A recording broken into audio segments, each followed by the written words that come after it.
Good morning. I'd like to call the Ways and Means Committee meeting to order. Madam Clerk, please call the roll. Alderman Boyd.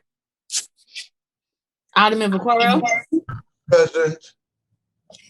Alderwoman Howard. Present. Alderwoman Spencer. Present. Alderwoman Boyd. Present. Alderman Muhammad. Here. Alderman Odenberg. Alderwoman Navarro. Here. Alderwoman Middlebrook. Present. Alderwoman Evans. Present. Chairwoman Davis. Present. 9 present. You have quorum. Thank you very much. We have a really full schedule before us this morning, and I hope we have a chance to finish it. I am going to move forward with approval of the minutes, please. So I make a motion to approve the minutes from the meeting on May 26th. Thursday, May 26th. Second. Got a bunch of those. It's been moved in second. Could you please call the roll? Alderman Boyd. Alderman Vaccaro. Aye. Alderwoman Howard. Aye. Alderwoman Spencer. Aye. Alderwoman Boyd. Aye. Alderman Muhammad. Aye. Alderman Odenberg. Alderwoman Navarro. Aye. Alderwoman Middlebrook. Aye. Alderwoman Evans. Aye. Chairwoman Davis. Aye. 9 aye votes. Thank you very much. Let's get right into it. I'd like to ask for our first committee that's before us on the list, the first department, and that is communications. Ms. Saunders, are you ready? I am. Good morning, everyone. And thank you for this opportunity. Just wanted to just kind of give a quick update on the communications division, what we've done this past year, just real quick summary. As you know, one of the important things over this past year was really making sure that we could be in a position to communicate with residents and provide them with needed and necessary information and resource information about our COVID situation in the pandemic in and of itself. And I will say that I'm really, really proud of how the communications division programming section really stepped up and met the challenge of the day from then until now. We initially worked with IT to set up and manage these Zoom meetings, and the entire platform did a lot of training with everyone last year, various committees, various departments, to make sure that everyone could be ready and be able to keep the business of the city continuing as we were living through the pandemic. Of course, we handled, at this point now, we are doing all of that in-house. So we handle all of the scheduling. We do hosting of all the board meetings, committee meetings, any kind of special press conferences. We're there, and we've really had to step up and meet that challenge. And I'm really proud of the work that the communications division programming staff has done this past year to do that. We also manage various social media platforms, from Facebook and YouTube channel and Instagram, along with our STL TV app. So this past year, we did see about a 15% uptick in our YouTube channel use this past year. And it continues to remain steady with individuals coming in on a regular basis to look at programs that have been produced by STL TV on behalf of the city. One of the things that we did that I would like to mention is that we work closely with the health department to provide COVID-related messaging. In the early days of the pandemic, we were able to enlist the support of celebrities to encourage social distancing, mask wearing, and hand washing. And those public service announcements were actually picked up by the local networks and aired in the early part of the pandemic through the months of March, April, and May. Our studios have been primarily shut down. We have done very limited programming in the studio this past fiscal year, but it did lead us to learning how to use various social media platforms to produce and promote programs of interest and importance to the community. We do plan to open our studios back up in July, continuing to following the guidance of CDC and the health department. We're excited this coming year to be working with the health department in the coming year on a number of marketing campaigns around COVID, women's health, and food disparities in our community. The regulatory section has been extremely busy managing the compliance of the right-of-way for telecommunications companies for both backhaul fiber conduit construction and the deployment of 5G throughout the city. This fiscal year to date, we've handled over 480 right-of-way permits and over 325 5G related permits. This is a 50% increase over last year. So the pandemic did not slow down any construction in the right-of-way this past year. We do anticipate this level of permits to continue as other carriers begin to ramp up their 5G plans in the coming year. We did become a little bit innovative on our own because we had to in terms of how we accepted permits. It used to be you walked in, dropped off the permit, and came back and picked it up. We did learn how to begin to distribute those things internally to the reviewing departments and then getting those permits, once approved by the Board of Public Service, back to the carriers without having to have interaction. So that was really great. Unfortunately, this year we did lose our secretary who passed in September. She, in fact, was actually unable to work for several months prior to that.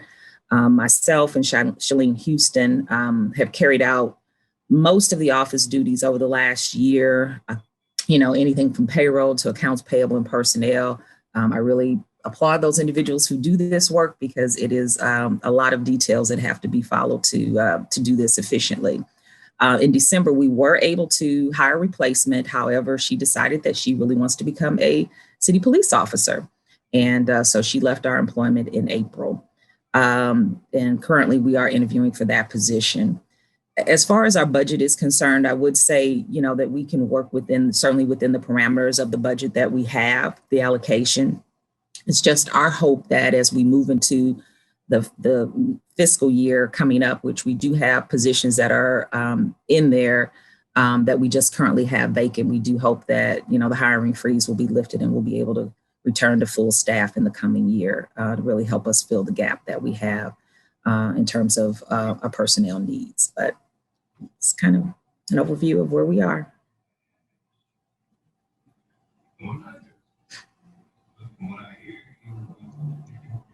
Okay, one of the things that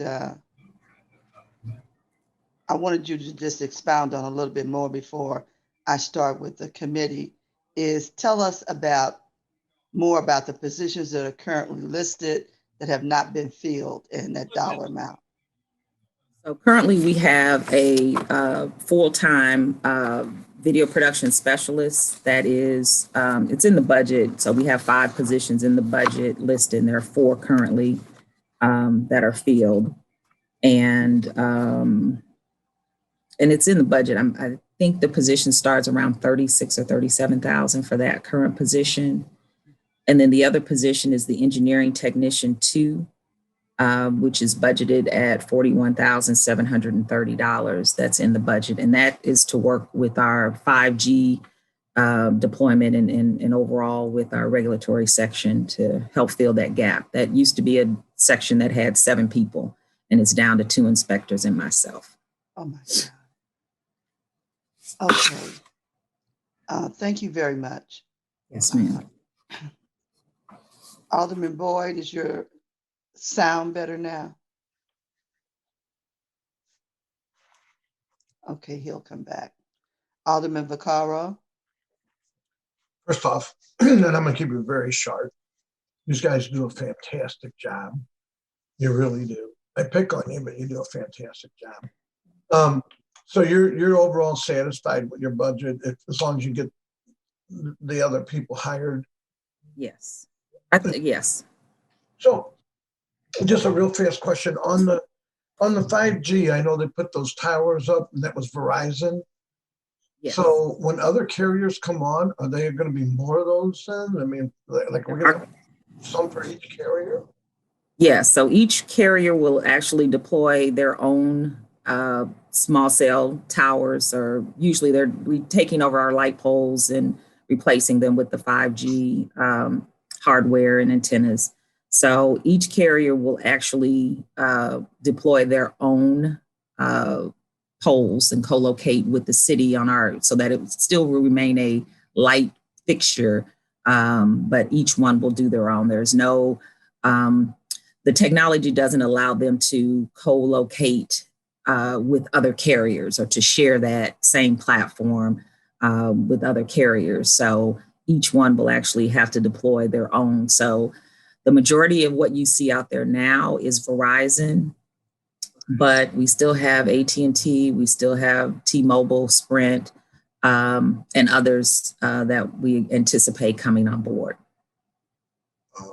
So we'll see a lot of these things in the future then, I guess. Yes, you should. Okay. I mean, just the only reason I asked is a lot of people are not real thrilled about.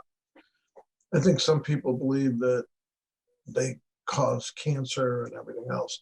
So I did get a lot of issues when they put them up. So it'd be interesting as they start to add more of them around how people feel. Anyway, Yeah, you're welcome. Yeah, I will say this, and Alderwoman Navarro has worked closely with us in terms of putting together legislation to address how we handle deployment of those permits in residential areas. So there are considerations that we take into place with regard to making sure that we're not putting them in front of people's homes. If there's opportunities for these to actually be placed in an alley or closer to the alley, just, those are things that we're looking at in each instance in residential areas to see if we can put these in places that, aren't going to be a direct eyesore or a direct interaction with residents in terms of where these are placed in our residential areas. So we're definitely have an eye on that and are following the guidance of the legislation to help us do that. I know the Verizon ones, there's a lot, at least in my neighborhood, there's a lot in front of a lot of homes.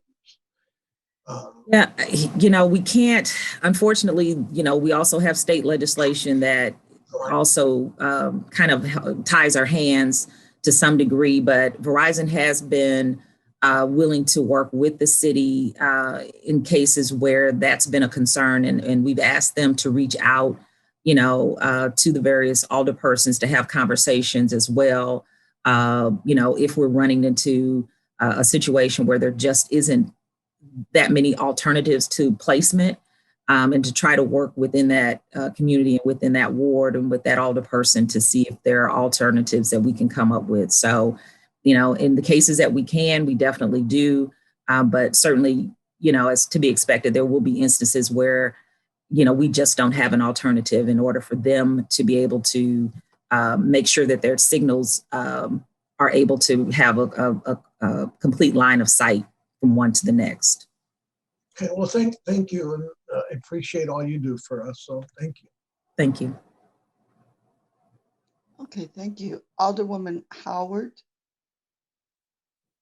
Yes, good morning.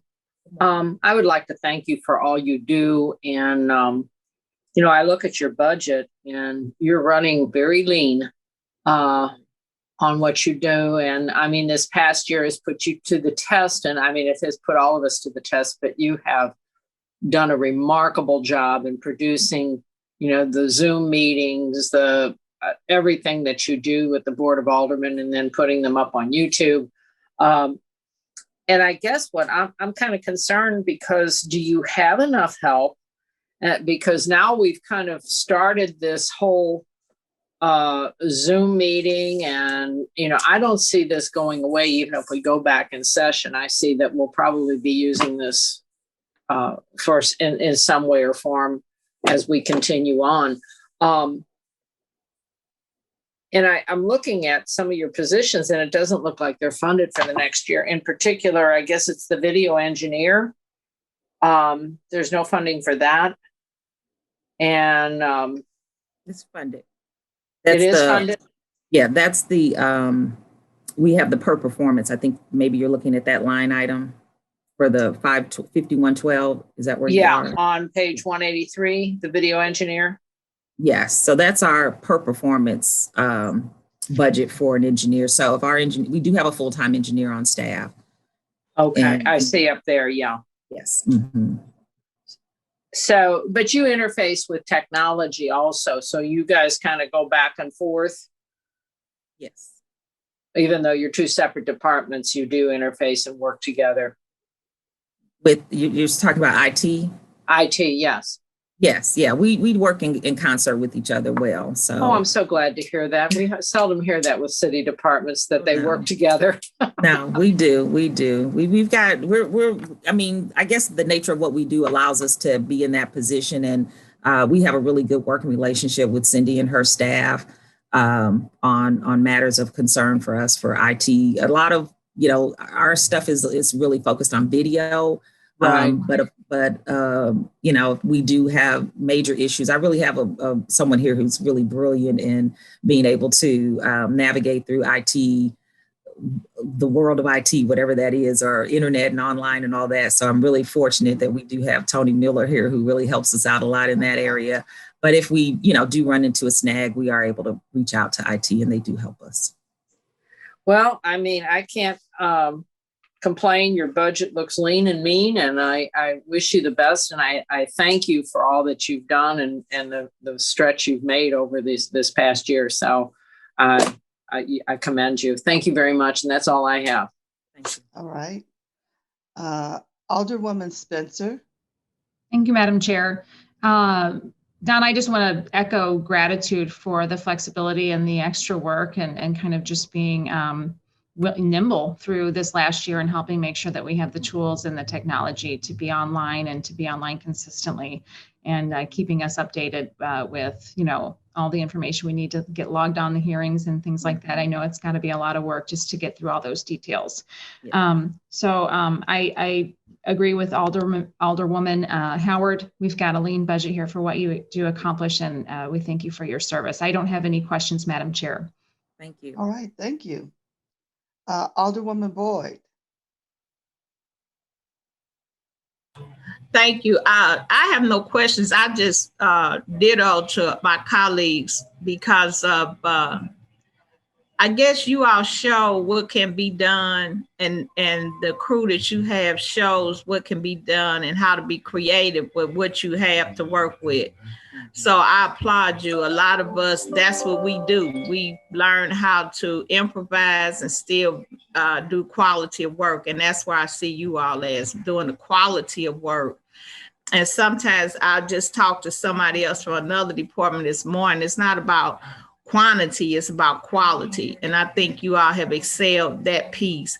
I applaud you because you brought the Board of Aldermen to the 21st century.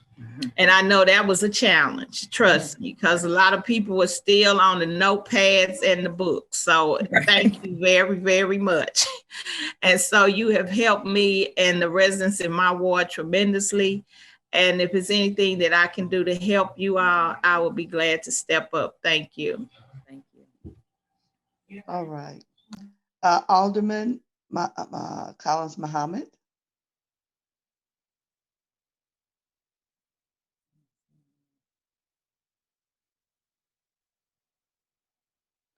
Alderman Collins Muhammad. I didn't see you leave. Oh, yes, okay. Alderwoman Navarro. Thank you, Madam Chairwoman, and thank you, Donna, for walking us through, and especially for all of your help this last year as I've worked on understanding more about what's going on with 5G. I just have one question, because I didn't realize.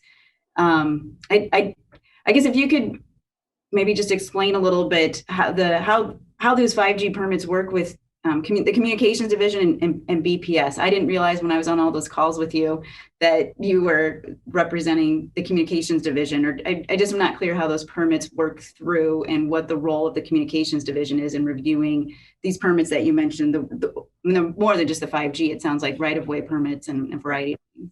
So, yeah, so the role of the communications division is we are the agency on behalf of the Board of Public Service who handles telecommunications use company's use of the right of way. And so under that umbrella, that's actually Chapter 2364 for the communications transmission system. So we handle the licensing of that for the Board of Public Service, and then we handle the permitting process.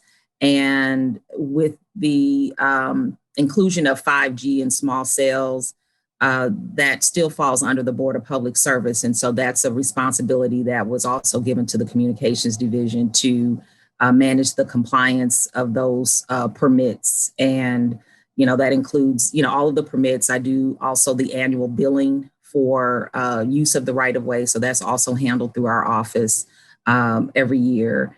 And so that's, you know, that's in a nutshell, our role is compliance for all things related to use of the right of way by telecommunications companies at this point. Okay, wow, thank you. Well, it really is incredible what you all have taken on here with the budget that you have. So, so thank you. I have no further questions. Okay. Alderwoman Middlebrook. Alderwoman Middlebrook. I know she left. No, she's not back. Okay, Alderwoman Evans.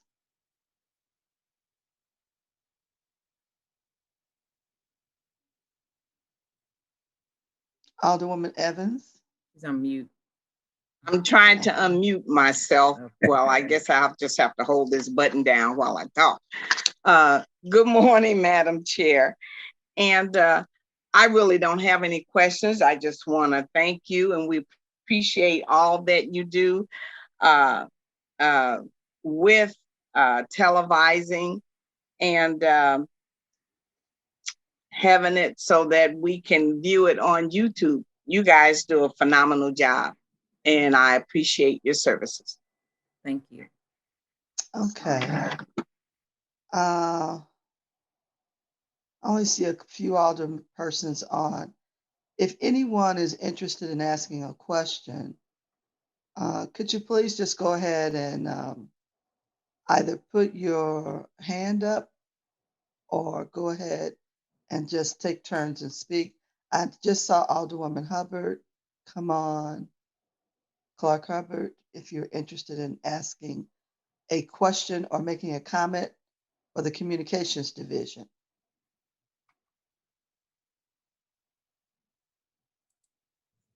Okay. I'm sorry. I apologize. I was trying to get connected. I had to pop on, and I'm sorry for my tardiness. It's okay. But I had to pop on and be an advocate however I can.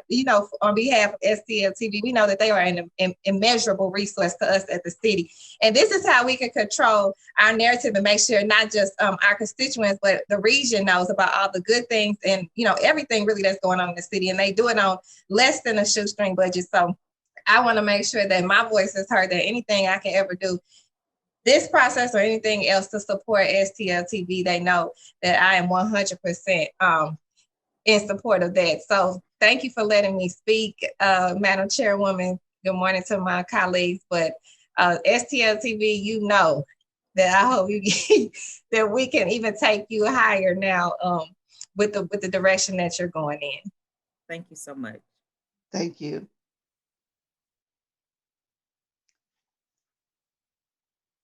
Let me chime in very quickly. Donna, you and your staff, you are beyond incredible. At the end of the day, if there was nothing else that could be done, and I've said this over the years, you need to be adequately staffed because there's still more that you would like to do on behalf of the city so that our work on behalf of the city is known and understood better, coming directly from us versus all the various narratives that are out here trying to explain what we're doing or what someone said. Also, it's a shame that the salaries are nowhere near competitive. We have to do something about that in the coming year, or maybe somewhere in between. This is just really shameful at this point. But all the work that you have done, and most especially in the last year, I don't even know how you did it, but you all were always there. You made it happen. And we really do appreciate you and your staff. And those words are not enough. We need to pay you well. We need to add more staff so that we can look even more brilliant than you've made us look thus far. So Donna, I want to thank you. Did you have some closing words? Just want to acknowledge that Andre Holman is here, and also Kurt Scobie, who is our director. I don't know if Andre wanted to add anything real quick or not. Go right ahead. Okay. Thank you, Alderwoman Marlene Davis and Commissioner. I would just like to say how thankful I am for my staff. I don't know how much longer I will be with STL TV. This has been quite a journey for me. Having been here 30 years and just thinking about coming here as an intern, and I never knew I'd be here this long, but it has been truly a blessing. But the staff, they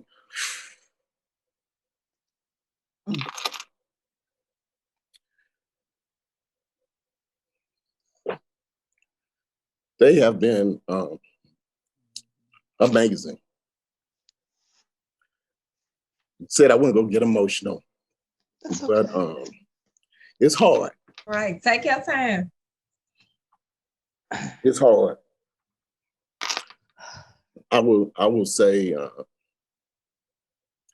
that over the years, many of you have supported us through trials and tribulations, not knowing if people would be able to stick around, what our budget would look like. And these people stayed here. A lot of them should have left probably when they saw that they weren't valued, but they stuck around. And I don't know, if people realize what burden you carry when you have to go home, you have to wonder about your staff, if they feel appreciated, if they know that they will be around, because they got families. But I know that since I've been here, and since I've been in charge, that these people give their hearts. They stay here and grind even after their hours to get things done. And I'm so appreciative of them and their hard work. I mean, it's hard. It's hard to go sometimes when you don't feel like anybody appreciates it. And I know you all have. You all have stepped up and have helped us tremendously. But I'm telling you, we've been through some years where, the stress has been phenomenal, unbearing. But they have continued to work hard and do what they had to do for the city of St. Louis. And the thing that Alderwoman Davis just said, these individuals do not get compensated what they deserve. What Tony Mueller does for this city, in other cities, people almost make twice as much as he makes. Oh, they do.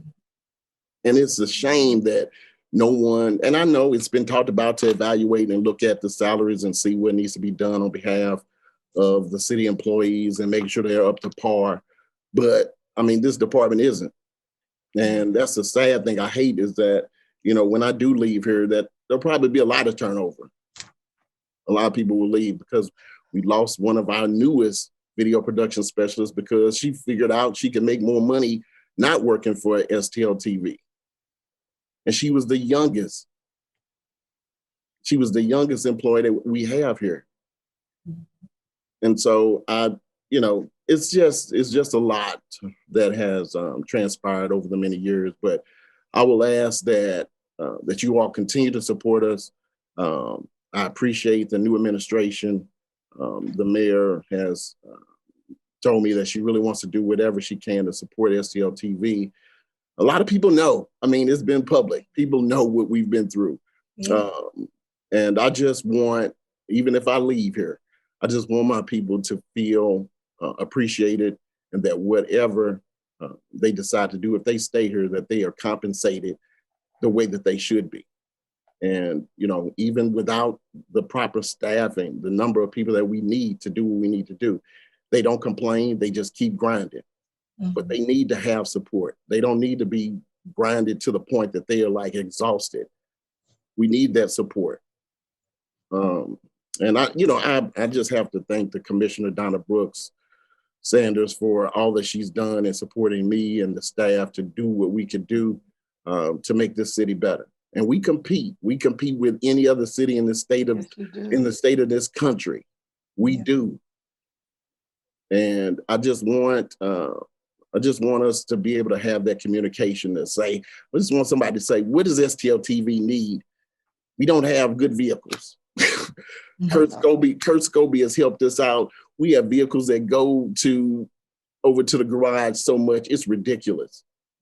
And we get used vehicles from other departments. We don't get new vehicles. We got a building that's crumbling, and you go outside of our building, you can see bricks coming down from this. This place is old. So I just wish someone would say, what can we do? What do you guys need? And that we could just flat out tell you what needs to happen over here so that we can feel like that someone's paying attention. And like I said, I do applaud and thank the new mayor. But, I know there's a lot of other tasks on the table besides STLTV. So I hope that it doesn't go unnoticed and that we can have some things addressed. But again, I don't know how long I'll be here, but I truly appreciate everyone's support of the station. And what the staff has accomplished over this last year has been nothing short of tremendous. And I love them and I appreciate them. And I just pray that, we continue to be able to do what we do for the city of St. Louis. So thank you very much. And I appreciate all your kind words. Thank you. Thank you.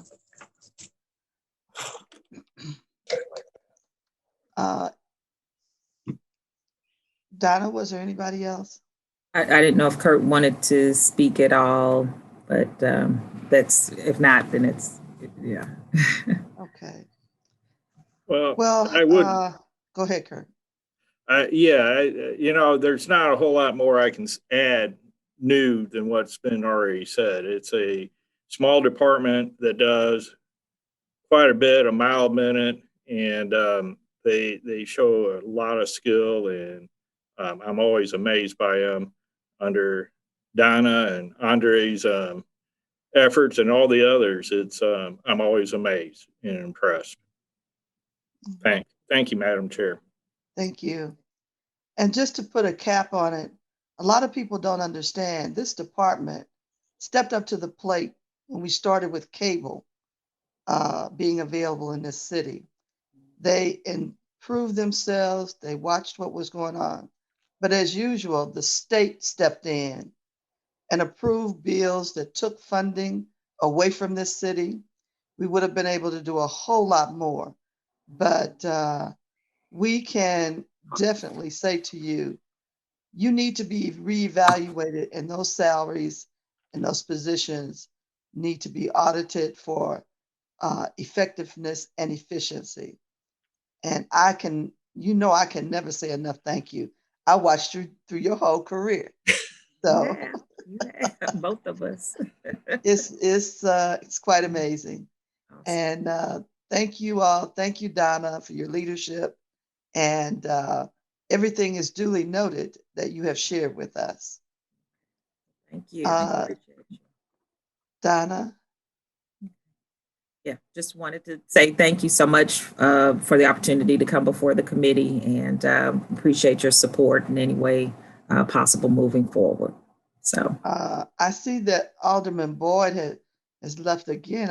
Wasn't trying to ignore him. Okay. Okay, people jumping on and off. I'm trying to keep up.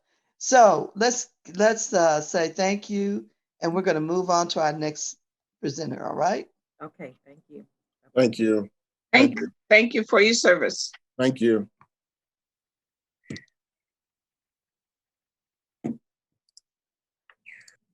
Okay, our next department to present to us. Oh, I'm sorry. I'm on the wrong page. Our next department to present to us is IT.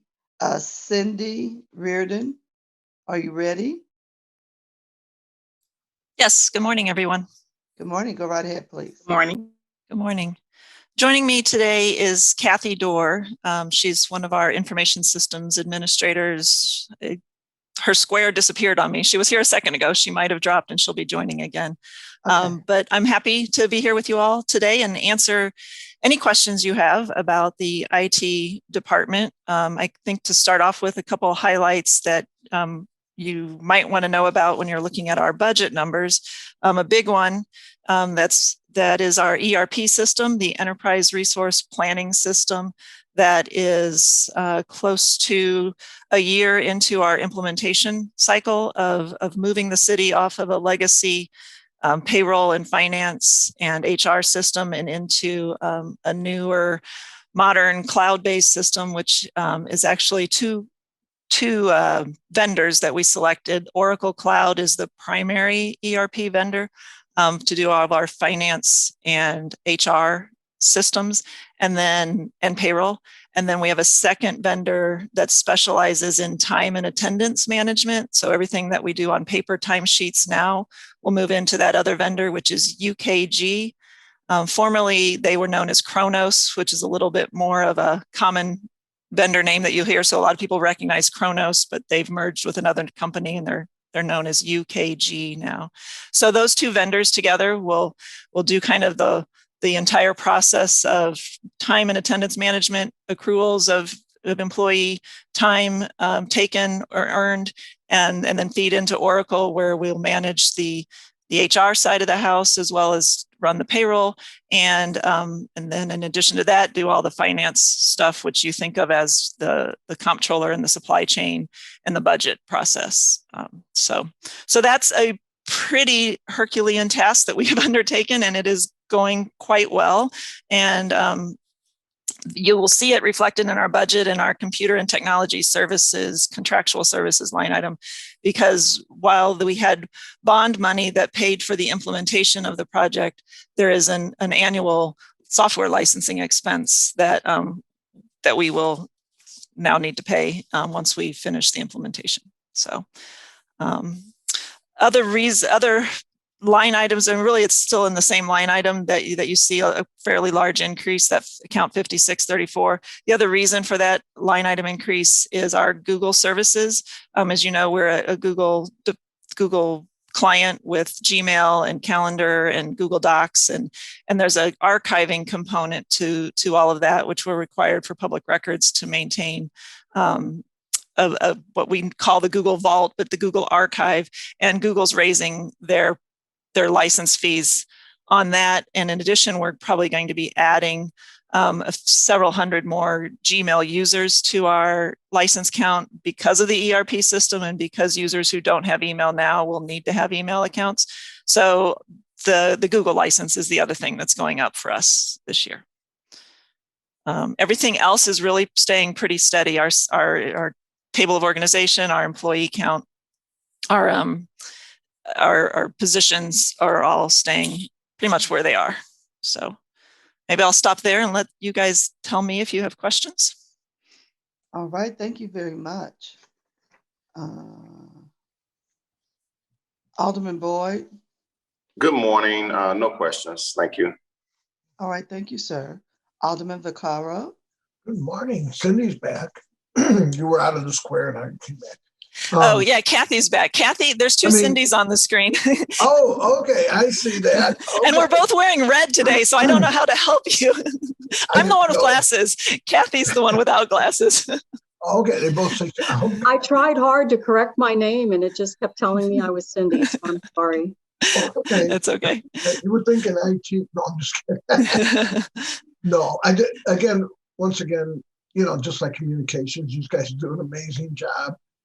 I tend to screw up my computer fairly regular, and I have to call the help desk and say, okay. And then they call and say, well, try this. And it takes me forever because I type 10 words every hour or two, so. But anyway, thank you guys. Thank you. And it sounds like you're satisfied with your overall budget. You don't have any particular needs or anything. It just seems okay. It is. I mean, I won't say that, more money wouldn't be welcomed. We do have some other legacy systems that we are tackling next. But no, I am happy with my overall budget. Thank you. And do you have a lot of positions also that are unfilled, like most? We have a couple positions that are unfilled.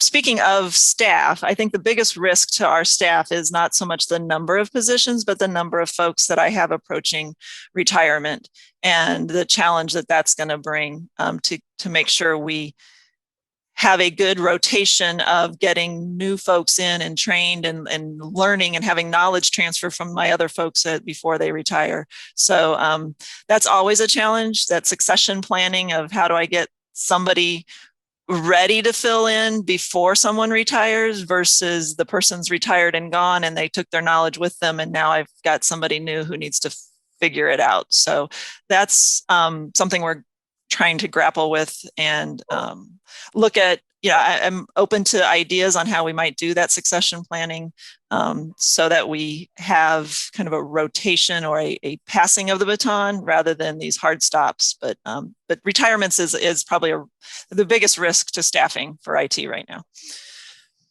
Okay, well, thank you. And anyway, thank you again. Thank you for fixing my computer on a regular basis.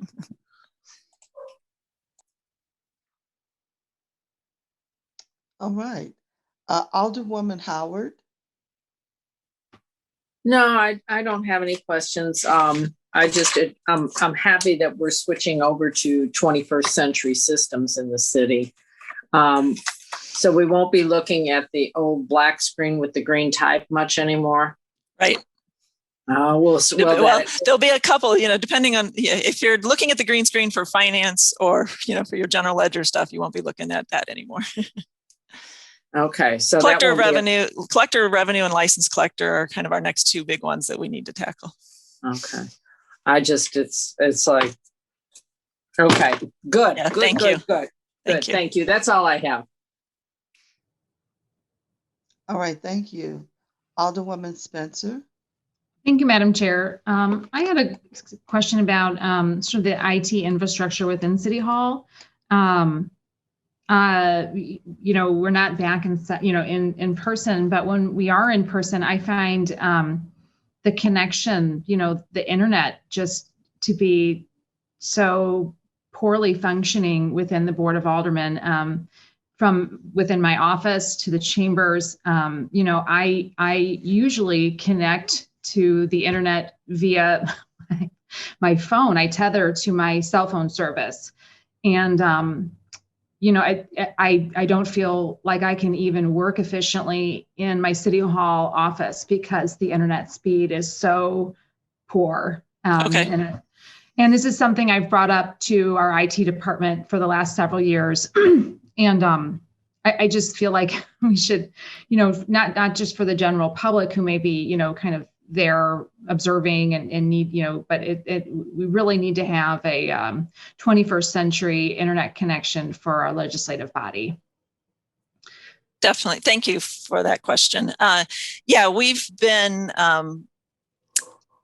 troubleshooting. There's some different models and brands, I guess you could say, of different technologies around our wireless access points. So I think I'm thinking what you're describing is when you're trying to connect to the internet via a wireless device versus a hardwired desktop. Or if you're plugged into a port in the data port in the wall with your desktop, generally that's a pretty stable connection. But of course, in this day and age, we're all on mobile devices. And when you guys are in your chambers, you're definitely on your laptop devices and perhaps all at once and using a fair amount of bandwidth. And we have been moving to a newer wireless access point technology.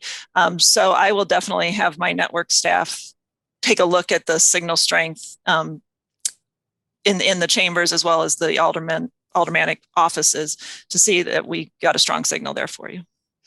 I would appreciate it. I know, it can be difficult to access even the files that we're trying to debate and do those things. And to have to rely on the tethering is hard. The other issue I wanted to just kind of touch on really quickly is,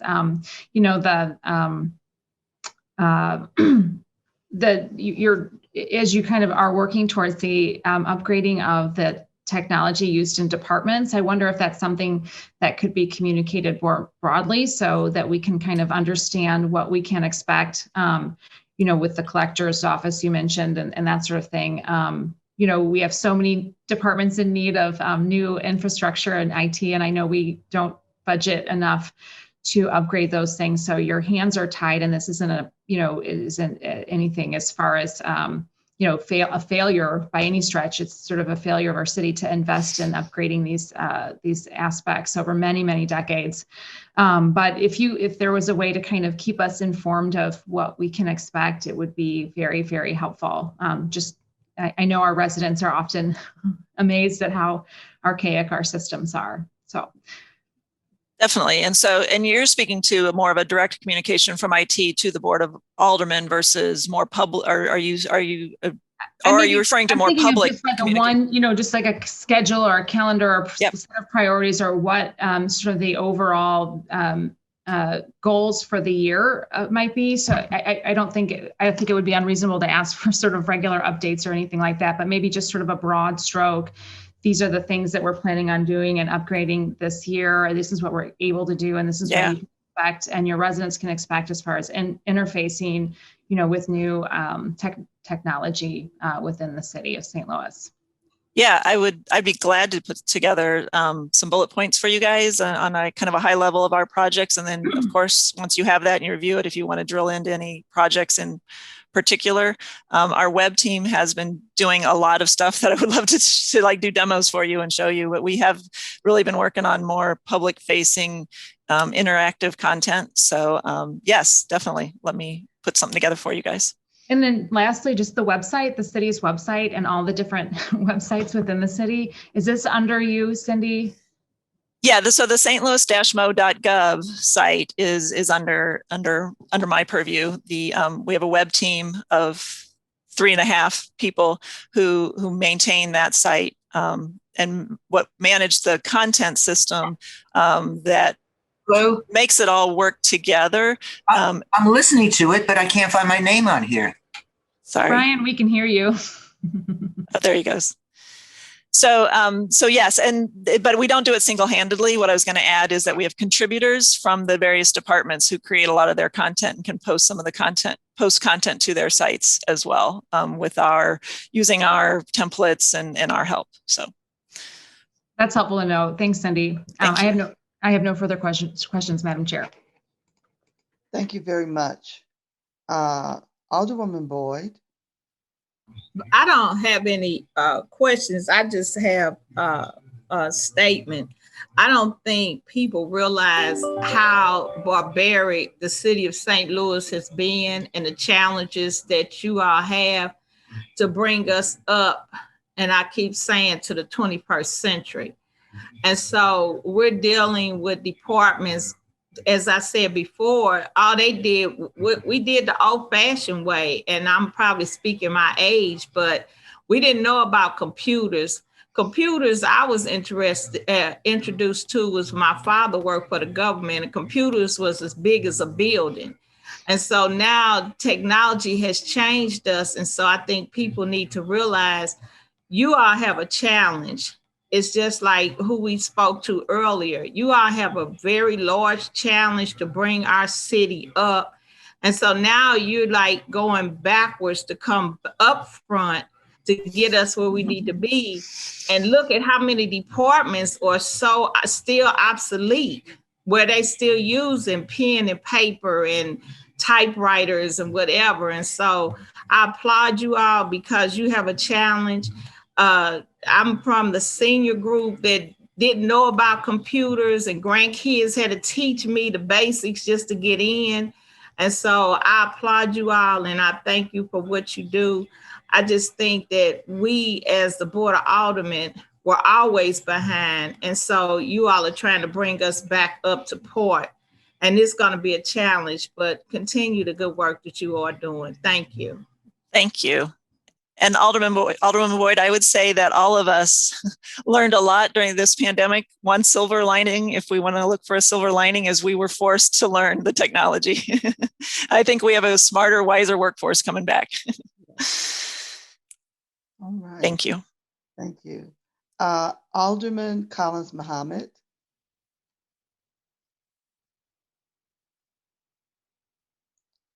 Okay, John. Okay.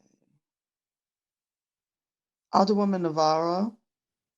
Thank you, Madam Chair, and thank you, Cindy. Thank you for everything that you're doing to get our city up to speed. It's extremely helpful, as everyone's already mentioned. I just have two quick questions. One, just looking at the budget, it looks like maybe there's about 750,000 that was requested that is not budgeted in here.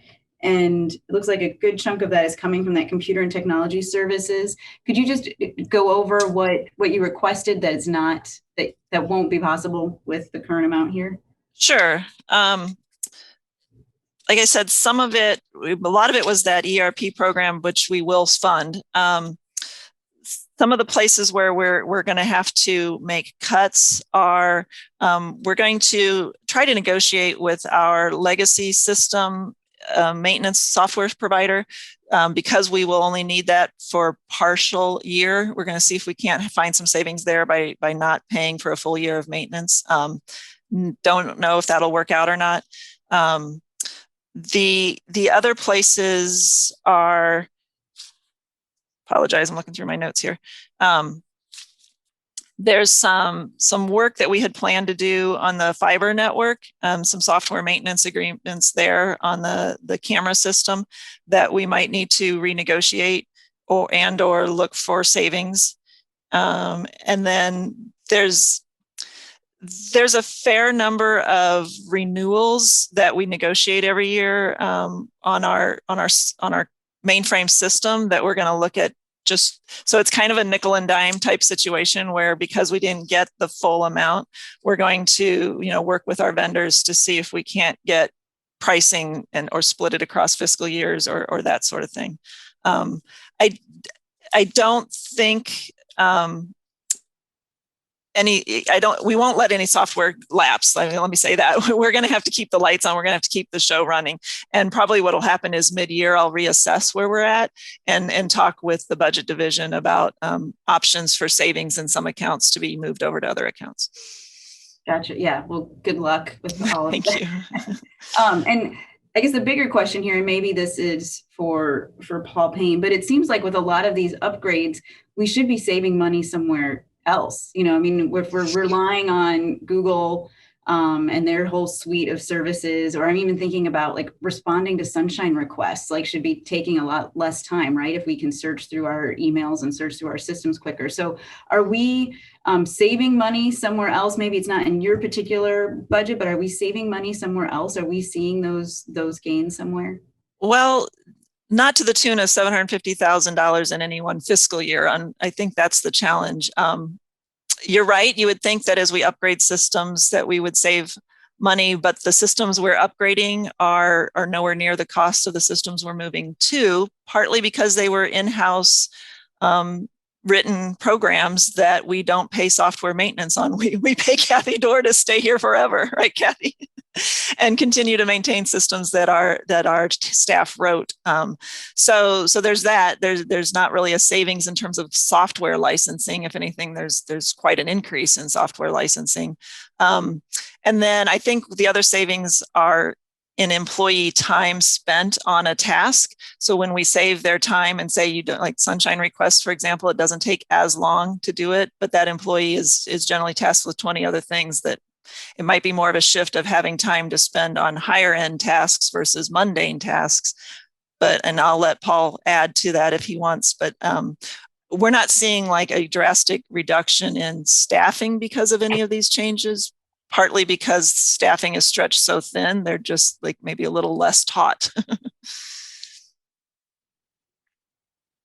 Yeah, I could jump in too. And that's actually that question it's very close to my heart because I ask it every time when someone asks about a major investment when you're talking about either technology or capital or something, because it's one of the means of being a sustainable budget is that basically you can afford this because you are reducing your costs going forward. And so we're always looking for that. Now, as Cindy mentioned, in this particular case, we were dealing with a system that was it dates back to the 80s, and it was maintained in-house. So obviously there was going to be a cost associated with it.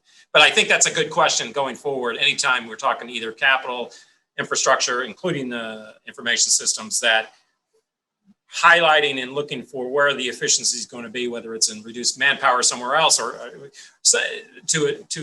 in order to be able to sustain the ongoing cost, whether it's be licensing or other investments in the future.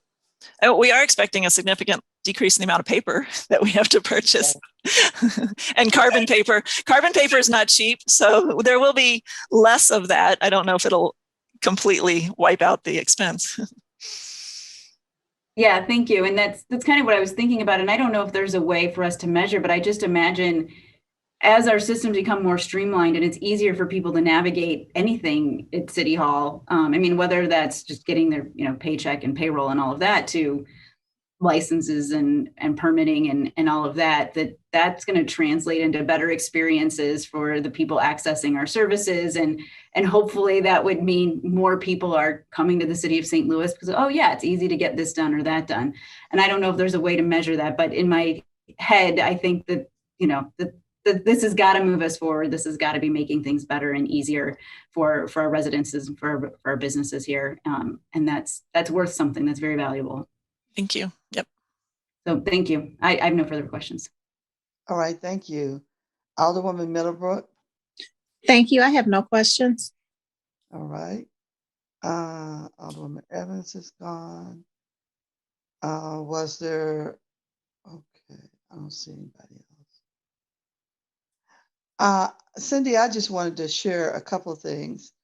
It is amazing how far the IT department has come.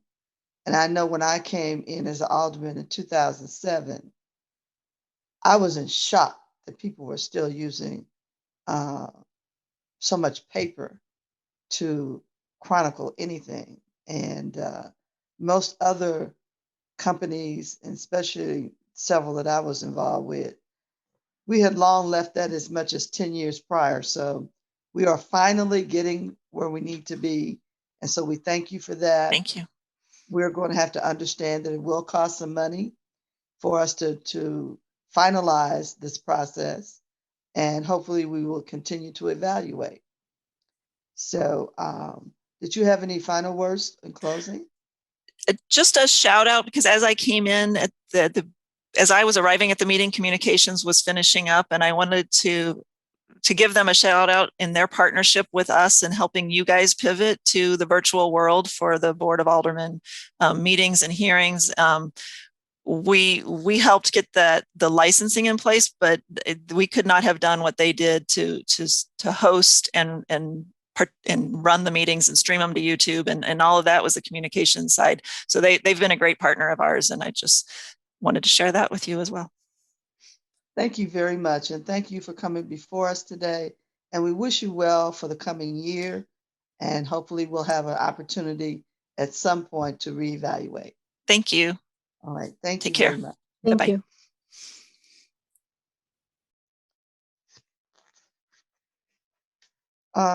To our committee, I wanted to take a moment before we started our next presenter. And we'd like to take a moment of silence for Alderman Oldenburg. As you know, he is mourning the loss of his father, and the services are this morning. And if you all could just share with me in a moment of silence. Thank you.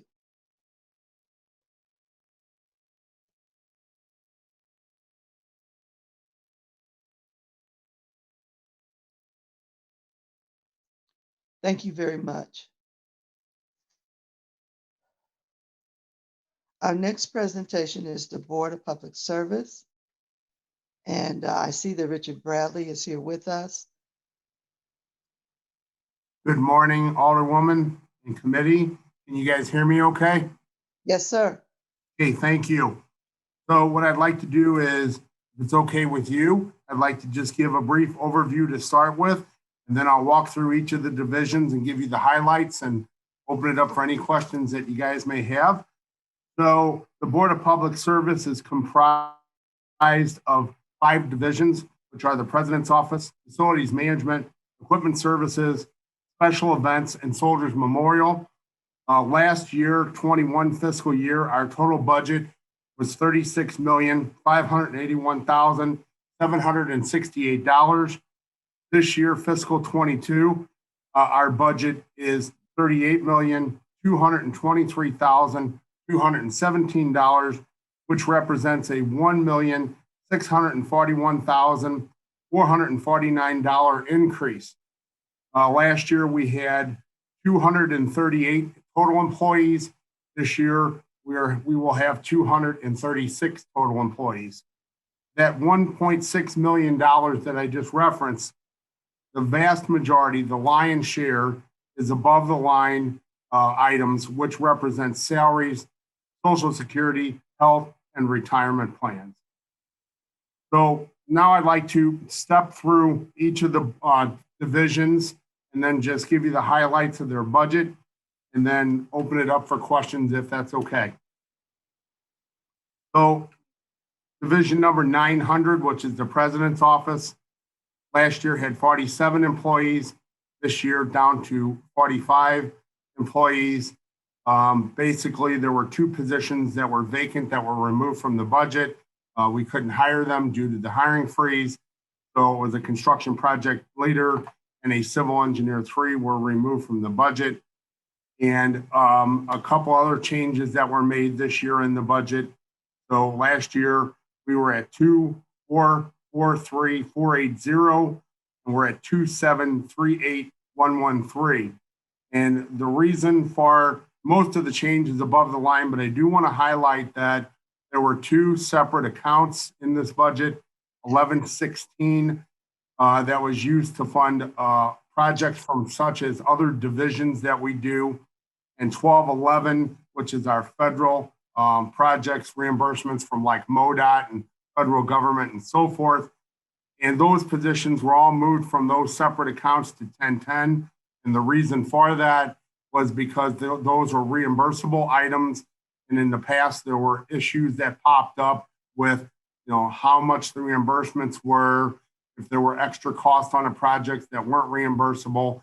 And it was creating an accounting issue for the comptroller. And so Bev Fitzsimmons and Paul and I discussed that and figured the best answer to solve this problem was to move all the positions from 1116 and 1211 into the normal 1010 budget.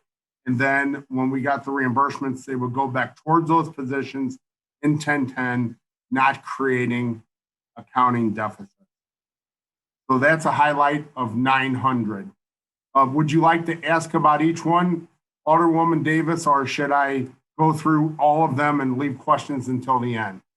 I'm going to ask our committee members to please jot down your questions as you are presenting, because it's much easier if I do one round than doing 4 or 5. I agree. Okay. Thank you. Go right ahead.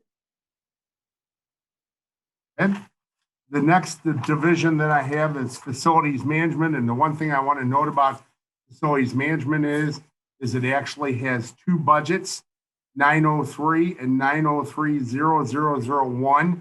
The reason for that is that when we did the local control, and I picked up in BPS civilian employees from the police department and facilities management, the budget division has asked us to keep those as separate budgets because it's easier for them to track items in each one. And so Paul's been working with us very closely on that. So 903, which is the non-police budget, last year we were at $12,994,320. This year we're at $13,412,322. There are 37 employees last year, 37 employees this year. Again, $231,519 of that increase. $600,000 is above the line for all the items we previously talked about. And the only other item that is a large increase is in our utility budget for Spire. And that is a $244,000 $702 increase. And most of that is due to an issue that we had out at the street department with a faulty gas meter that wasn't found for a number of years. And the law department had to come back and negotiate a settlement with Spire. And so this year, we're in the second year of 3 payments back to Spire on that. And that is a $100,000 correction to the gas bill of that $244,000 increase. The rest of it is typical increases in utility costs. I will go to 903-0001, which is facilities management for the police. And so last year we were at $3,663,470. This year we're at $3,839,921. That's a difference of about $176,000. Thank you. And last year we had 32 employees in that section, in that division. This year we have 32 employees as well. And so of that $176,000 increase in budget, $144,235, again, is above the line for all the salaries and health benefits and so forth. The majority of the other items, or most of them, are exactly the same as last year. 910, which is equipment services. Same thing as the police department, broken into 2 budgets, 910 and 910-0001 for regular non-emergency or non-police equipment services, and then 910-01 for our police. We'll do the regular 910 equipment services first. So last year, that was $12,433,139. This year, it's $12,860,898. That's an increase of $427,759. There are 70 employees last year. There are 70 employees this year, so no change in that. And of that $427,000, all of it is above the line. There were a couple items below the line that varied slightly, but they balanced out with what was above the line. So essentially, again, everything in this year's budget is very close to last year's budget with little change. 910 equipment services 001 for police.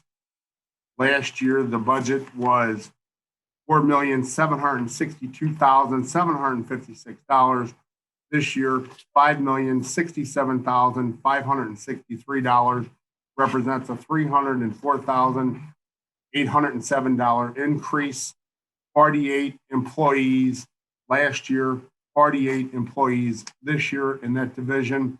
Approximately $169,000 was above the line increases. The only other increase that would be notable in this particular section would be in 5639. There was an increase in fleet services from $188,370 to $290,000. We had a shortage last year in these fleet services repairs, and there was a 3% inflation rate cost. And besides that, there were some moving around of funds for our operations in both the divisions, and I think that's notable because of the hiring freeze and not being actually even able to hire qualified employees if we could. We've employed launched contract technicians to come into both shops and work to supplement our workforce. And we are actively looking for mechanics. And if there's any specific questions about that, I believe Mr. Amos is on the call and he can respond to that. Next is 914, the Office of Special Events. Last year, our budget was $156,939. This year, it's $167,010. 2 employees last year, 2 this year. One of those positions is vacant due to the hiring freeze. Represents a $10,000 increase in the budget, of which, again, is all above the line increases. Everything below the line is exactly the same as last year. And then last but certainly not least is 930, our Soldiers Memorial budget. And last year we were at $127,664. This year, $137,390 represents a $9,726 increase. And again, that is all above the line. 2 positions, 2 filled positions, and everything below the line is exactly the same as last year. And so with that introduction and with that summary, I also want to mention that with me today is Mike Seemiller, who's the Executive Assistant in BPS, Chris Amos, the Commissioner of Equipment Services, Rick Ernst, the Commissioner of Facilities Management, Travis Hauser, who's the Special Events Program Executive, and Linnea Magnuson, who's the Superintendent of Soldiers Memorial. And we'll be glad to attempt to answer any questions anyone may have. Okay, thank you very much. I guess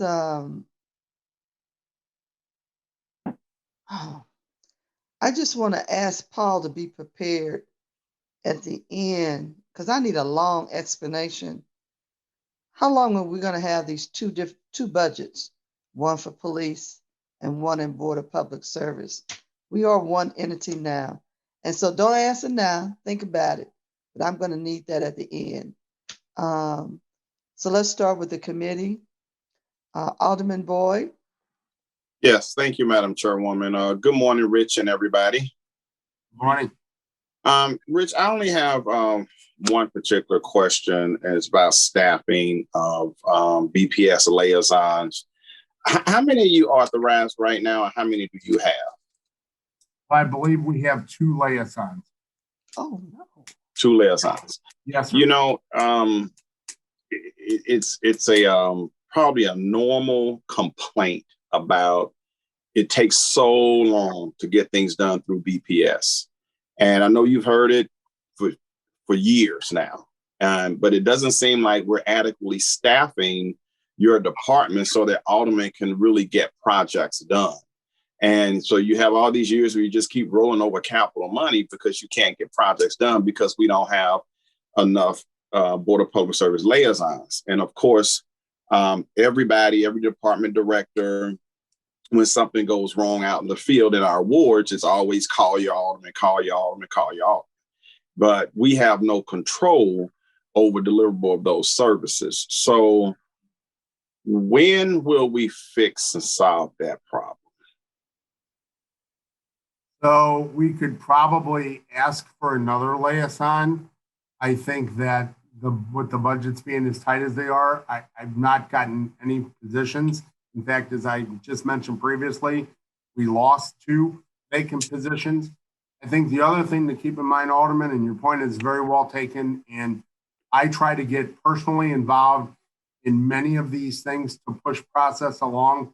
The one thing I would respectfully ask is everybody understand that there's a lot of steps in the BPS process to get things approved by charter, revised code, and so forth.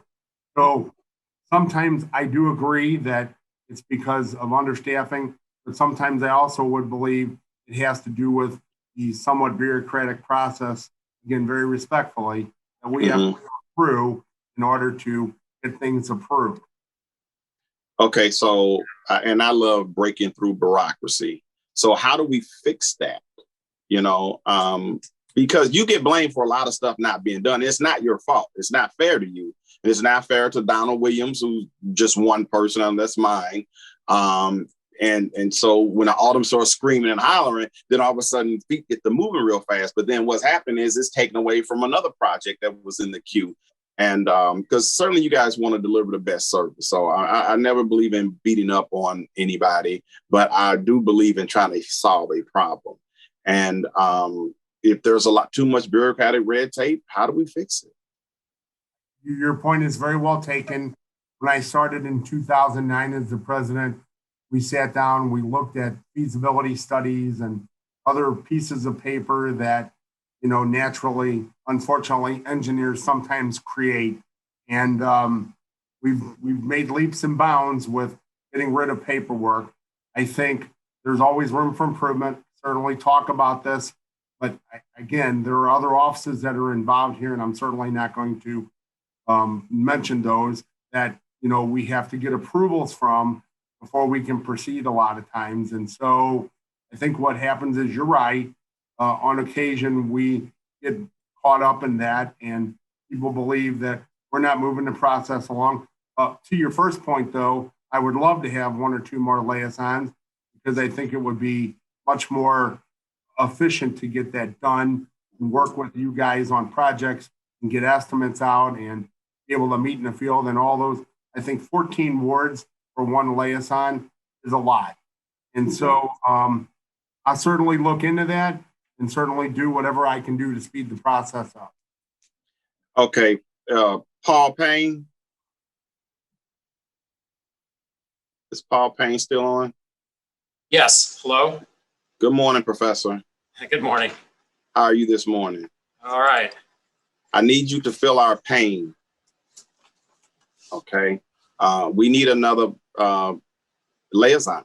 I mean, we've been dealing with this, Paul, for a long time.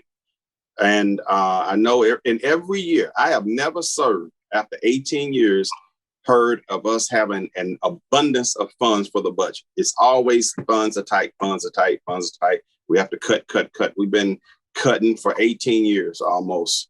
Maybe we got lucky 1 or 2 years, but how do we get that position funded, Paul? Well, you ask for a position and you cut somewhere else. I mean, if it's a priority, then you say this is more important than something else, and that's how it's funded. Okay. But I do know that almost every year we have millions of dollars of unspent funds somewhere. And you're the genius that watching all of those funds and knowing what we can pull from and put. And I think it needs to be a priority. The aldermen get blamed for almost everything.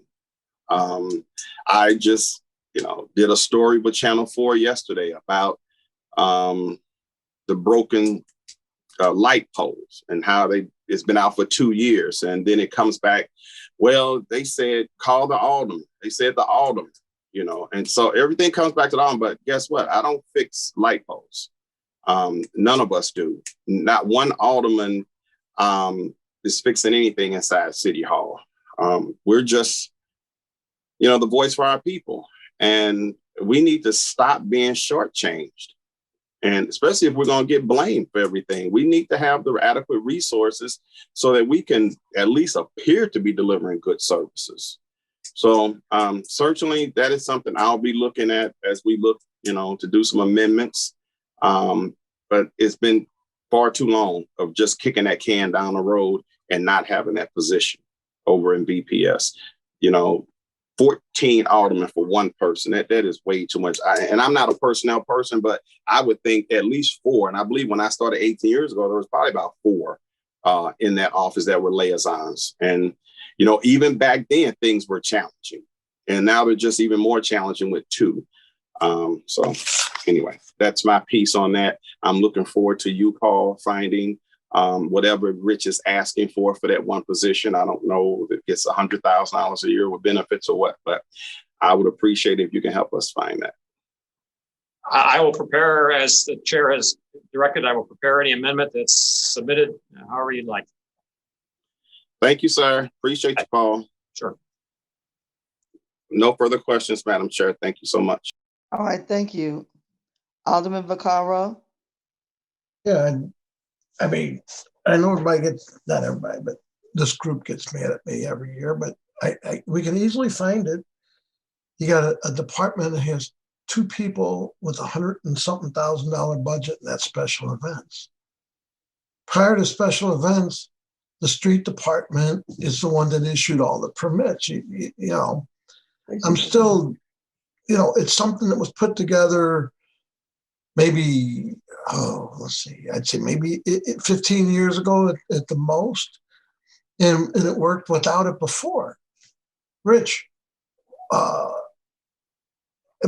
the city survive without special events? I mean, can't they go back to doing it through the street department and different departments like they used to? So I would say this. So last year was obviously a tough year for special events in the city. I think everyone would agree with that, right? Because of COVID and the pandemic. So the way I would like to describe this is that you are 100% correct. Previous to that, it was done. There were some sprinkled events. They were permitted through the street department, and the police got somewhat involved. I think the way I would like to describe this is today, special events does hundreds of events, less last year. I have to keep saying that because last year was a hard year. I think, you know, what we could show you, Alderman, is that in a historical year that special events has been in place, the multiple functions, multiple different things that happen in the course of the same weekend that need coordination. Those things did not happen to that magnitude previous to special events. I think what special events brings to the table is, and what we have pushed them to do, is to go out and find events to bring to our city, because we need more people here. We need more tax dollars to be spent here. And so, again, obviously last year that didn't happen, but that's the idea, that is to every day of a weekend, get things coming here, get people participating. I would argue that, trying to bring events in that should be under Kitty Radcliffe's group. And I don't know, it just seems like we added one extra layer. It's been something, and it's not that I know they feel I'm picking on them, but this goes all the way back to Matt Villa.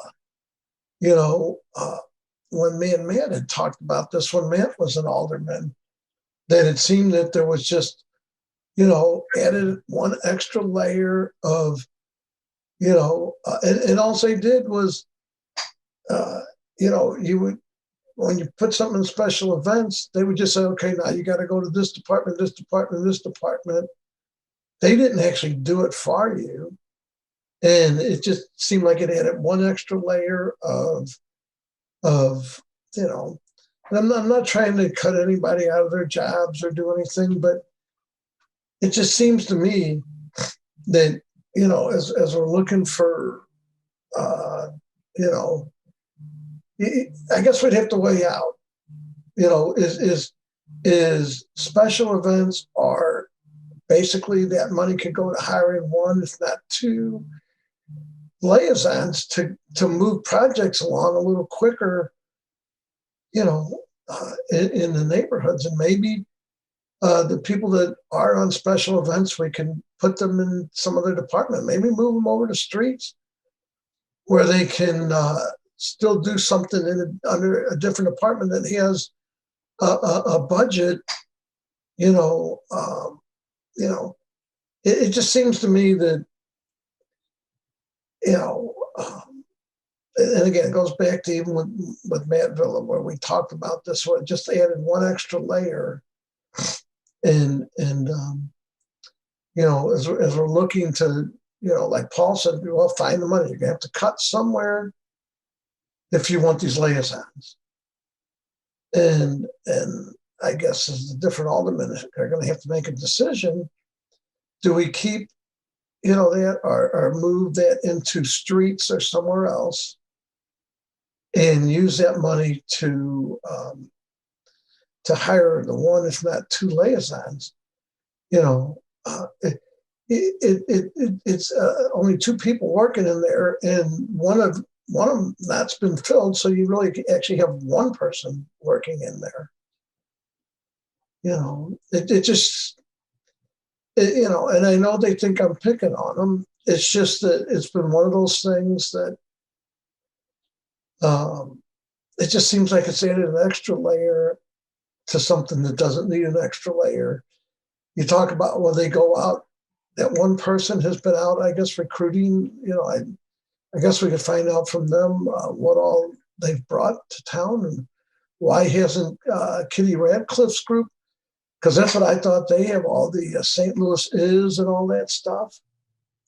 I'm just voicing my opinion. I really think at this point, and hopefully the different alder people on the on this committee look into whether they feel special events is the most important thing, or adding back liaisons, move special events into the street department. You don't necessarily have to cut anybody's job. There's open positions over there. They can do that job just as easily through there. And that's why it used to be done anyway. It wasn't, anyway, I'm going to quit rambling. That was my only concern. And I know they think I'm a bad guy, but it seems that this was created roughly 15 years ago. And it worked fine for years without it. And it was under the street department. And I think personally, it should be put back there and that money should be freed up if that's what needs to be done for. Anyway, I will let it go at that, but I have no other questions. Thank you, Alderwoman Howard. Yes, I just have a few questions. I agree with Alderman. Well, I have a statement and a few questions, but Mr. Bradley, you introduced some of your staff, but you didn't introduce all of your staff that's on today. And I don't know Linnea. So if you could introduce your staff and tell us what they do, I'd appreciate it. Sure. So with me today is my special event with me is my executive assistant, Michael C. Miller, sitting next to me from Board of Public Service. Chris Amos is the Commissioner of Equipment Services. I have Rick Ernst, who's the Commissioner of Facilities Management. I have Travis Hauser, who's the Special Events Program Executive, and Linnea Magnuson, who is the Superintendent of Soldiers Memorial. Oh, okay. I didn't know who Linnea was. Good to meet you, Linnea. I think we've talked on the phone. Okay. I think that special events serves a very relevant function, and I don't really want to see them go away. When I have things going on in my ward, I tell them to call special events. They tell them what they need, where to go, what needs to be done. It saves me a lot of headaches.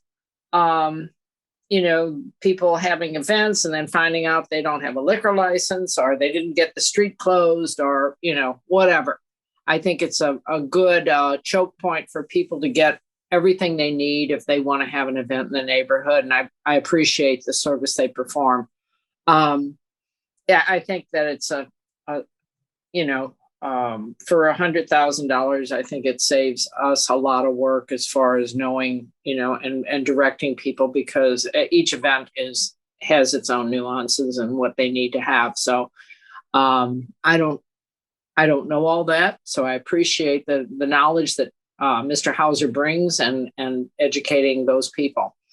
I do agree with Mr. Boyd, or Alderman Boyd, on the idea that we do need a couple more people.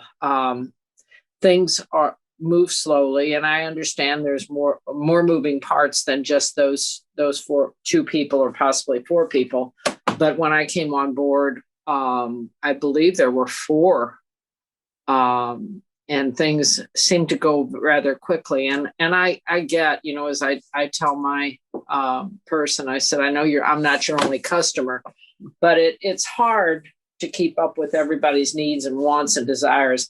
And then, if we don't spend our ward capital, we look like we're piking. And, I've had things on order for 2 years, and sometimes it's like, is it ever coming? And people are like, well, where is it? Where is it? So I think that we should look and try to find that money, and I'm willing to work with Alderman Boyd to find that money to see if we can't hire 2 more people. I know that, we have on the horizon the reduction of the Board of Aldermen, but I expect that even with that, there would be a need for all of those people to remain. So, and then the question I have is, how's our rolling stock? I know we had some appropriations for that.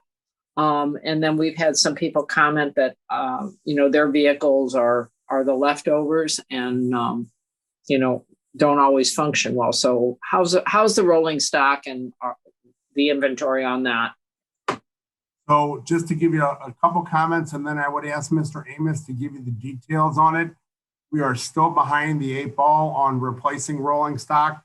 We've made capital replacements in 2016 and 2018, and I'm certainly hoping, we've also done some lease purchases along the way, and I'm certainly hoping that possibly some of this $517 million may be appropriated for that.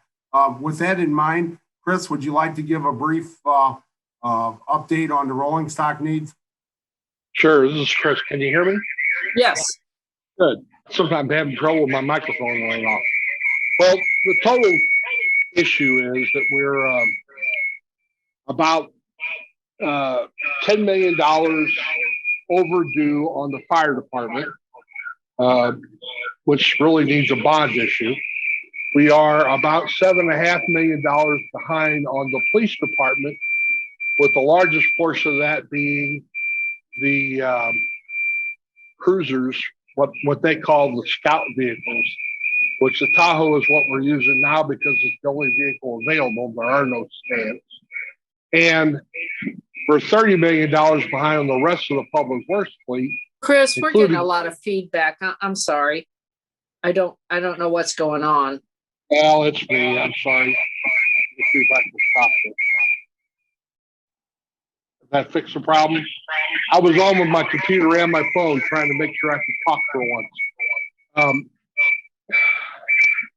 Let me turn my phone off. There you go. Okay. That's it. I'm sorry. That No probably problem. sounded like a submarine in there.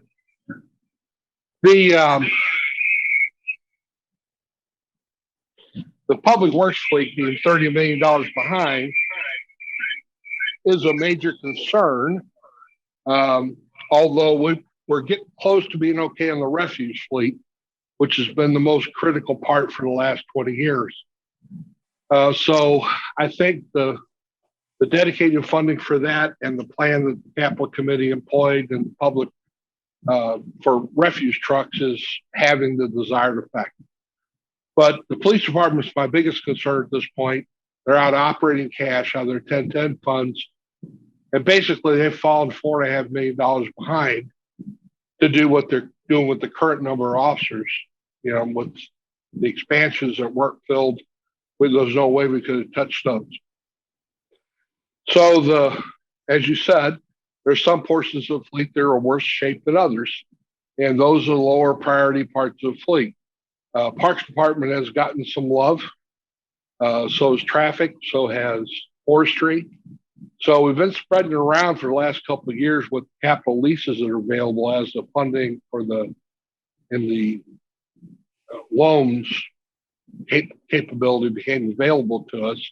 So the comptroller's been borrowing the money. Capital committee's been approving it. We've been buying it to the tune of $7 to $10 million a year for 3 years now. And it's taken care of the biggest concerns, the things that stopped operations. But we are still sitting on a time bomb.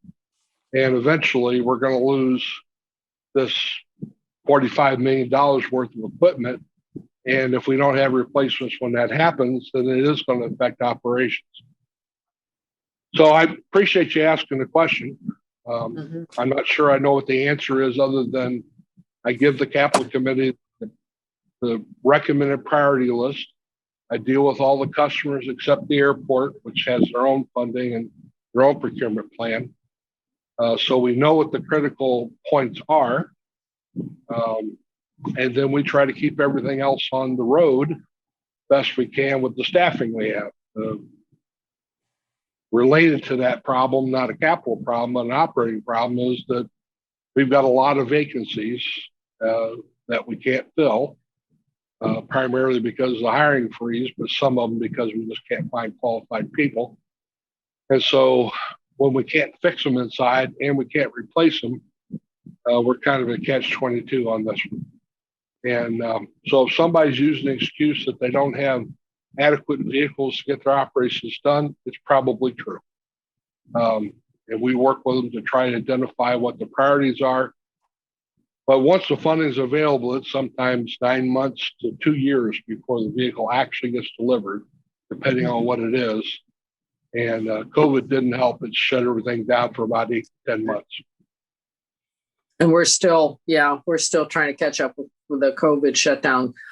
What are the needs of the fire department? I thought we just spent a lot of money on different fire. We did actually, we did a good job of replacing everything up through the 2007s. So there are two 2007 hook and ladders. There are 4 of the shorter ladders, what they call 75s. And the biggest problem is the ambulance fleet. We try to keep 13 ambulances on the road every day. Some days we're lucky to keep 9 on the road. And that's just because the backup pair are 2008s and 2009s. And they really were on design to stay in first line service for the first 5 years and in backup service for 5 years. So these are well past that. And so we put 4 engines in most of these things at $30,000 a piece, and we still can't keep them on the road. So we need a set of ambulances. We need 2 hook and ladders. We need 4 quints, and we need a couple of command vehicles for EMS. And that doesn't sound like much, but that's $10 million. Yeah. So just big ticket item things. I mean, the ambulance is $250,000 by itself. Right. And we've had 3 of them that have been totaled in accidents with uninsured motorists in the last year. And that was the amount that was put into our commercial repair account that didn't get funded. So still don't have the money to repair those. They were only a year or 2 old when they got totaled. Right. So I won't bore you with all my woes. I do the best I can to keep on the road. I appreciate the question, though. Okay. Well, thank you so much. I'm sure we could go on ad nauseum with this, but the bottom line is hopefully maybe some of the federal money that's in the pike will help alleviate some of this. So that's all the questions. That's all the questions I have. Thank you very much, Mr. Bradley. All right. Alderwoman Spencer. Thank you, Madam Chair. I wanted to kind of circle back to some of these special events. I have to echo the concerns of the alderman from the 23rd. Through the COVID pandemic, we've had so many small businesses, local businesses that have struggled so tremendously to just stay open. And, I want to first say that I know that the Board of Public Service has so many irons and so many fires. And so I know that there's a whole lot going on here. And the special events are kind of a very small piece of the whole Board of Public Service puzzle here. But I know for many small businesses in my district who've been trying to be flexible and nimble and reopen in a way that is safe for everybody, their employees and all folks involved. I'd like to see the city of St. Louis be able to be as nimble as some of our businesses are. We know there's a real shortage of staff, people, even able to do the work for the small business community. The small restaurant community is having an enormous shortage, and it's my understanding that permitting for, operating on the sidewalks or streets are expanding to that outside area. I know many of us have gotten so used to not wearing masks and acting normally, but we still have so many members of our general public that aren't vaccinated for various reasons, health concerns, children, et cetera. And in order to be as safe as possible, many of these businesses are trying to be inclusive of the outside area. And a 60 to 90 day window for that permitting process is really just kind of eliminating the entire summer from the ability of our small businesses, to really be able to try and make up for a full year's lost wages and lost income. I realize that there's got to be a process, and there has to be, it has to be done safely and in a way that respects everybody. But I do think, especially considering we only have 1 staffer in that special events section, that we could consider, looking to expand that, or looking to be nimble and recognizing that, we can try and be accommodating to some of these small businesses that have really struggled. So I'd respectfully like to ask if we could consider that 60 to 90-day window and truncating it, or finding a way that, I realize, sometimes a week's notice doesn't seem like a lot, but for a small business who doesn't know if they're going to have staff next week and, or is able to take advantage of weather and things like that, I think especially during this unprecedented time, we should try and accommodate. One of the things I'd like to comment on that is, that's a really good point, Alderwoman, is that special events handled a lot of the temporary seating permits during the pandemic in lack of other things going on. And so, as you probably know, that was instilled under policy of the previous mayor, and along with the health director and the pandemic rules and so forth. And so what's happening right now is that we are working with the mayor's office and new director of operations, the acting health director, and others to discuss the options of all these things that can be done and what can be done better to possibly, extend or, give opportunities out for the businesses. Everybody is in full agreement with what you're saying. And I think the whole idea is we need to do whatever we can to, expedite that process. But the reason it was actually instilled for 30 or 90 days is because it was only supposed to be temporary during the pandemic. And so it's something we're working through right now. I appreciate that. I hope that we can do that while the weather's nice. It's already June. And, if a business were to apply to have something outside, right now, 90 days out puts us, in August, at the end of August. And so it would be really just the entirety of the summer. Well, I would say this, that if there's something like that going on, that doesn't seem right to me, please have them call me directly, and we'll get with the special events executive and do whatever we can to make that process expedited, because to me, something seems incorrect there.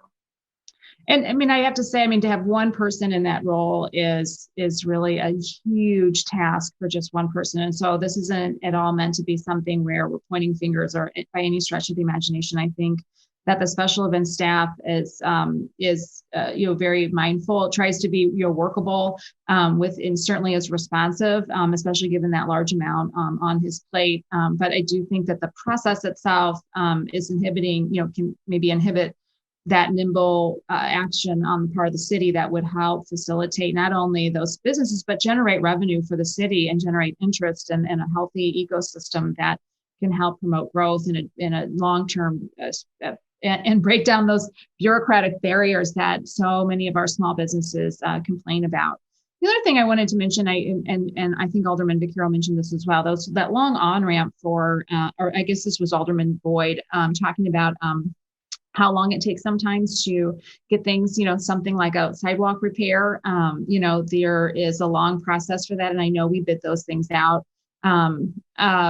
It gets a little cumbersome sometimes to wait, 18 months for a sidewalk. And, we often ask our residents to participate in the public infrastructure and the payment for that through a 50-50 sidewalk program. And, they can get it done themselves for a lot less time and often for, a similar investment. And it pains me that, with the limited funds that we do have and the limited infrastructure that we are able to really provide our communities, that it takes such a long time to get those things through, alley paving and things like that. I'd like to brainstorm and find ways that we can be supportive of improving the process, because I also recognize that, the process is the process, and in order to improve it, you all need more resources from us, from the city, and you're dealing with the limited resources that you do have. And so in order to improve that, you're going to have to come back to us and ask for those things you need. And I want to be in a position to better understand how to do that, how to meet your needs, and so that we can better meet the needs of our community. With that said, I do want to commend you all for the work you do. I see Travis is on, and Travis, you're always so responsive. Please take my input here as a way of improving the system and working even better together. That's all I have, Madam Chair. Thank you. Thank you. Alderwoman Boyd. Yeah. Yes, ma'am. I'm sorry. I don't have any questions. I just have a comment. As I sit here on the Ways and Means Committee, since I have been elected, I've been on this committee, and I don't feel I'm as seasoned as Alderman Vakari, Alderman Davis, Alderman Boyd, because they have been through the trenches. Alderman Howard, they have seen the changes that have come about within our city. But coming from a corporate perspective from where I came from, I just see that we have a lot of things that are overlapping, services that need to be unified to make simpler processes for citizens and to make it easier for us as elected officials. I agree, we're always we're the go-to people. I've had Alderman Davis tell me a lot of times, you do too much, you all over the place. And I guess it's to the point that when you come from the grassroots piece and you see how the misconnect is in regards to citizens and services, it's frustrating because when you have a special event and then somebody has to go through the excise commission and somebody has to go through the street department and then somebody has to go through a building, whoever. So that's a lot of layers for a person to have an event planned and have to jump through all these hoops. And I don't think nobody wants anybody to lose their jobs, but I just feel that as a city, we need to start looking at being more respectful of our employees and making sure that they're not overextending themselves trying to jump all these hoops, and how we can work together to streamline processes, which will help the employees, the elected officials, and the people, as Mr. Bradley is saying, would help them to be able to do the job that they're paid to do. And so that's my only comment. I'm guilty of trying to fix everything for everybody, and I think that's the role a mom usually plays. But it's just frustrating to me when they say that they give an event and then they have to go through whoever, and then they have to go to the next person. It's just too much. And so it deters people from even wanting to do it. And in our communities in the North Quarter, we run into a lot of people. That's how we wind up finding people doing stuff and they haven't gotten permits and they haven't did it legally because they're frustrated and they don't want to jump through all these freaking hoops. And so, I've told commissioners in the past, even when businesses come in our city, it takes them so long. When Alderwoman Spencer said it takes so long just for some freaking sidewalks, that's too much. And so I just think, is it a way that we can look at processes to streamline them to make it more customer friendly? Because I just think as a city, we're not, and we're hurting ourselves because businesses and residents just get discouraged and they don't want to participate or they don't want to come here. When you have a business that takes almost a year just to open because of processes, that's unheard of. That doesn't make sense to me. So all I'm asking is, can we just look at how we're doing things to make it better for our citizens and for the business to come in our communities? So one comment back, and those are all duly noted points, and I appreciate all those. I've always instilled this with my staff, whether it's ESD or special events or facilities or liaisons or whomever, is always find a reason to say yes. Very seldomly find a reason to say no, because we're here to find ways to get things done. We have done some expediting a process in my 12 years here. We have expedited some contracts to make them more of an open-ended setting. If we were to go out and bid every single contract for every single sidewalk job, the charter, by the charter requirements, it could take up to, twice as much time as it's taking now to do it. And I know that sounds ridiculous, but the processes are very old. And we work really hard to stay within the guidelines of the charter, the revised code, the ordinances that are in place, so that when we do get audited, that we can say we followed all the process. However, I do understand everything that everyone's saying here, because at the end of the day, there is nobody out there that understands why it takes so long to do these things. So I give you my word that I will do everything in my power to continue to work with you and staff to expedite process.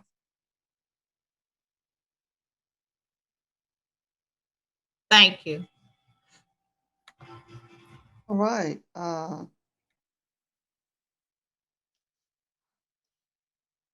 Alderwoman Navarro.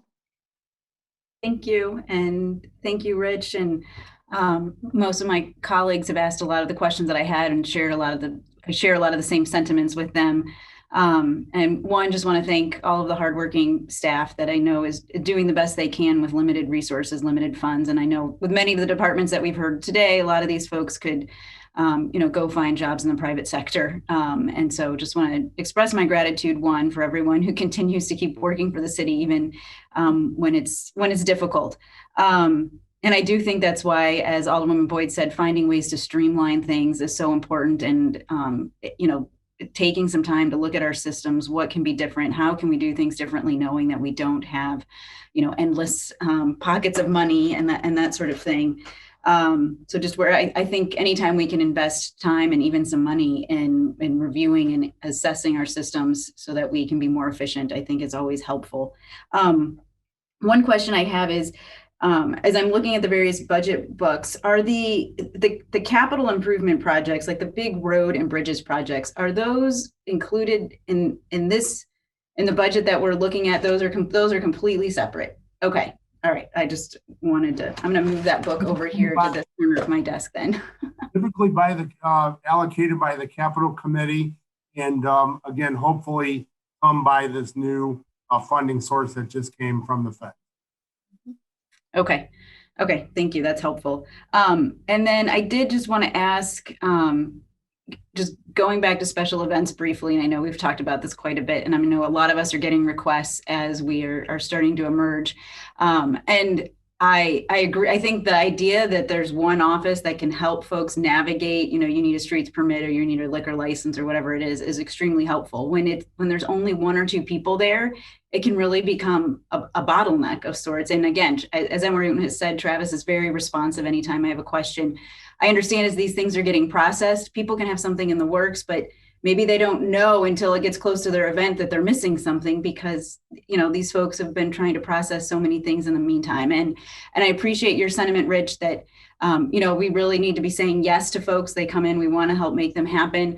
I will just say on the other end, it often doesn't feel that way. It feels like even organizations that have full-time paid staff that are trying to manage these events, it's hard, I don't know how we can expect, neighborhood groups to be able to come up with great ideas and execute them when, even businesses are having a hard time getting through all of the paperwork. So I think we've got to, I don't know what the answer is there, because like I said, I think the concept is great, but if we can't staff it up with what we need, I just wonder what's the result there for the applicants on the other end. So those, I guess that's more of a comment, but I do think that there's something that we need to address there, especially because I know that office is just getting hit with all sorts of things, and we can't lose the summer for our businesses and our neighborhoods. There's so many great ideas, and I think there's a lot of people out there who want to help, and figuring out how to take advantage of that so that we can have safe, fun events is really important for our city as we come back. So thank you. Thank you. All right. Evans is not back. Alderwoman Middlebrook, are you back? I'm sorry. Yes, ma'am. Right ahead. Right now, I don't have any questions. All of my questions have been answered, and in the interest of time, I will not repeat the comments, but I do agree with a lot of the comments that my colleagues have stated. So thank you. Thank you very much. I just wanted to add,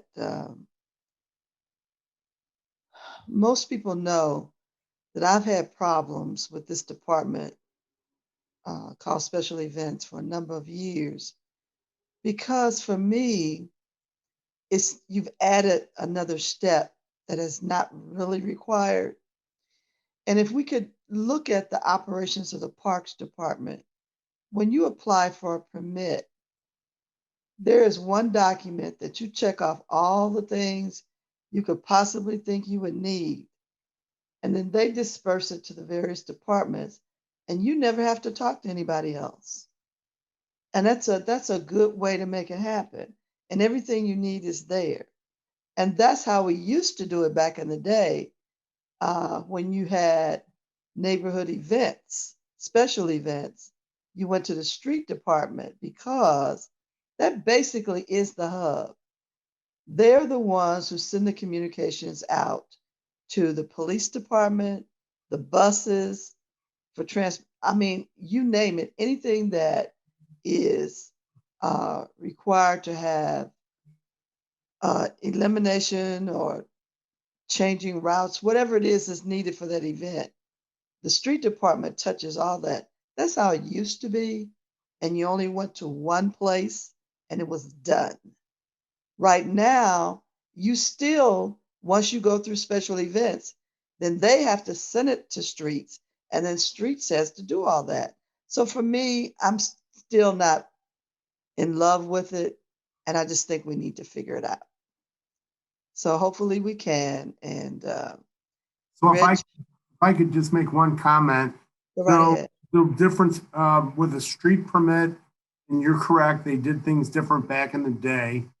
A street permit would typically be for something that's only related to the street department. Parks, obviously, only related to parks. But what happens is when an event is a multi-jurisdictional permit, for example, it's in a park, but it has food, it's now multi-jurisdictional because the health department needs to be involved. And so that's when it becomes a BPS permit. And so, and I'm going to let Travis give you just a minute here of telling you a little bit about what he does, because I think that's important. But I think, I'm hearing you loud and clear that people are going to different places. And my understanding is we should have streamlined that. So, Travis, you want to talk a little bit about what you do and how the process works? You're on mute. Yep, there we go. Can everybody hear me? Yes, sir. So I appreciate everybody's feedback. I've been on the job for a little over a year. It was an unusual year to learn for sure, but I'm open to all the feedback. I agree with a lot of it, that there are some burdensome processes that I think can be worked out and improved. But to Rich's point, when somebody, he's correct, when somebody needs to work with basically more than one department, which is probably 90% of the events. If you're going to be on the street and you're going to have food and beverage, or you're going to have a stage with generators, whatever else, there's anywhere from 4 to 6 departments that you may need to work with. And the majority of organizers, large and small, don't clearly understand all of the individual permits they need to make sure that that stage is safe, to make sure that the generators are safe, to make sure that they're serving food legally and safely, they're serving alcohol legally and safely. They don't understand all of the individual permits that they need. And so they come to the Office of Special Events, and then we help them navigate all of those individual permits. And you would need all of those individual permits with or without special events. I don't believe that the street department would be able to handle, they can't issue all of those individual permits. They would still need to make sure that the individual permits for liquor, staging, all of the things I mentioned are addressed and taken care of. So when somebody comes to my office and they have an idea, I first ask them a lot of questions about what are all the elements within your event. And then I explain to them that, these are all the things that you're going to need permits for. And when somebody has has very little elements in their event and they're just going to use the street and they're going to have a band out there, but they're not going to have food, liquor, whatever else.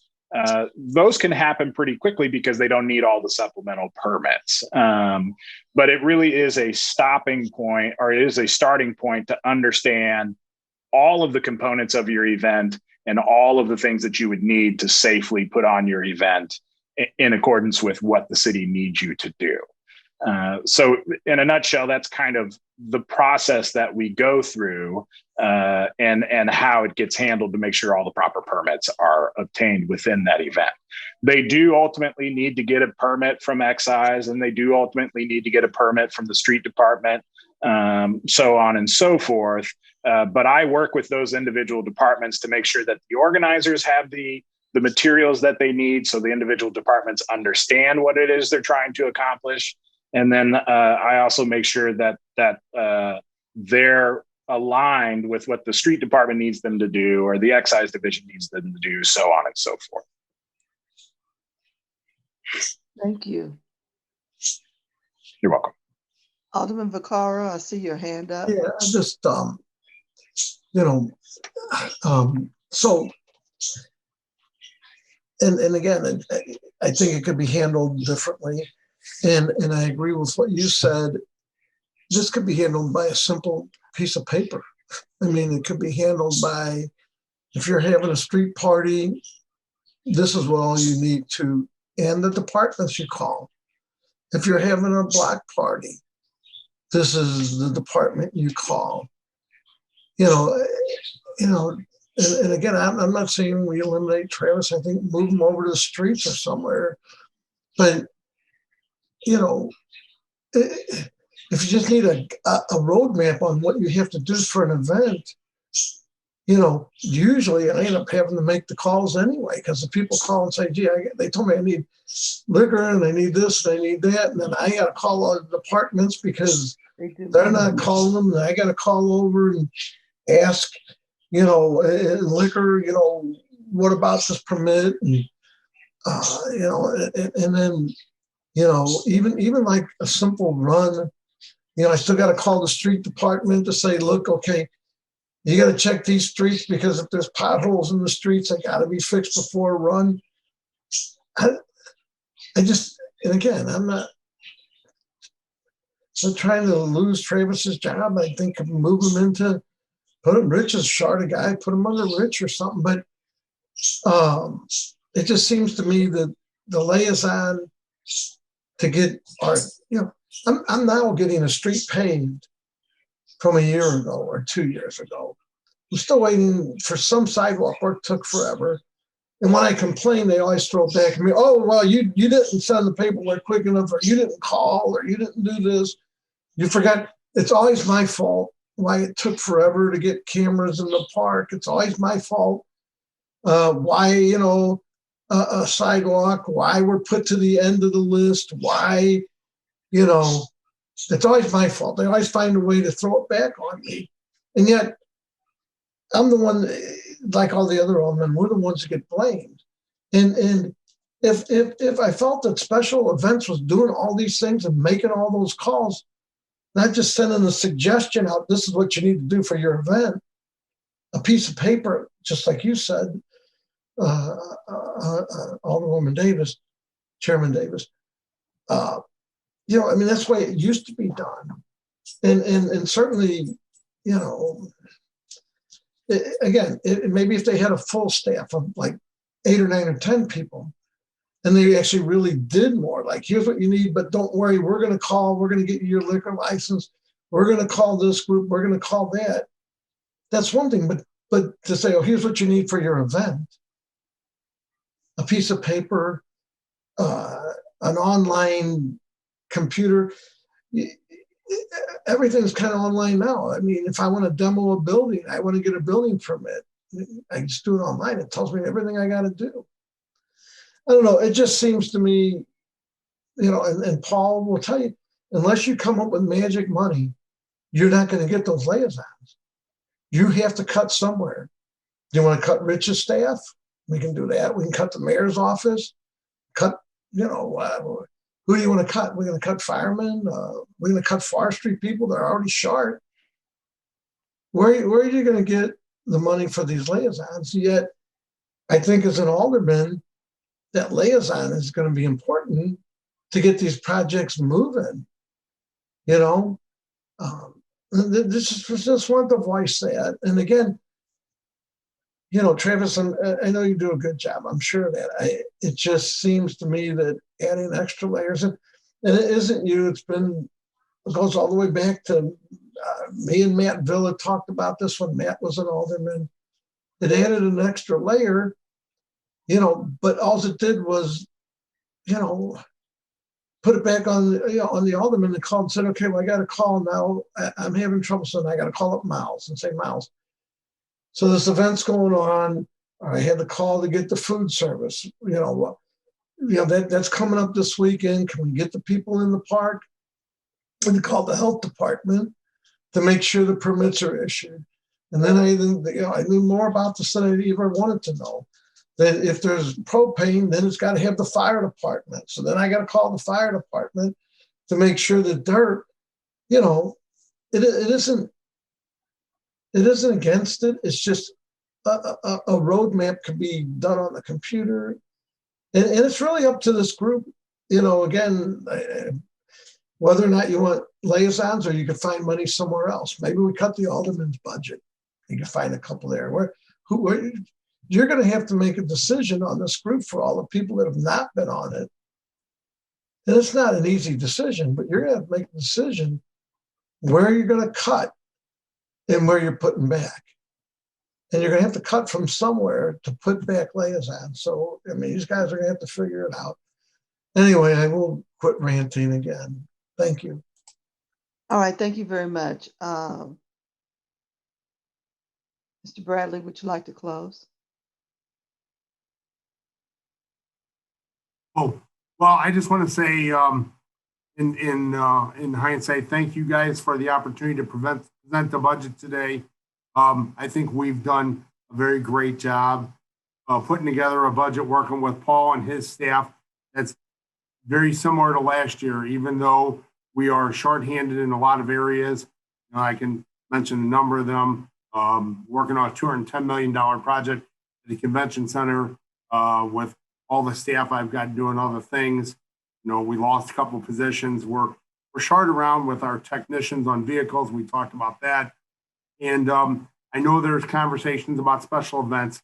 I would ask respectfully if you would allow me to meet with the special events executive, have some conversations about today's comments, and see what we can do to improve the process.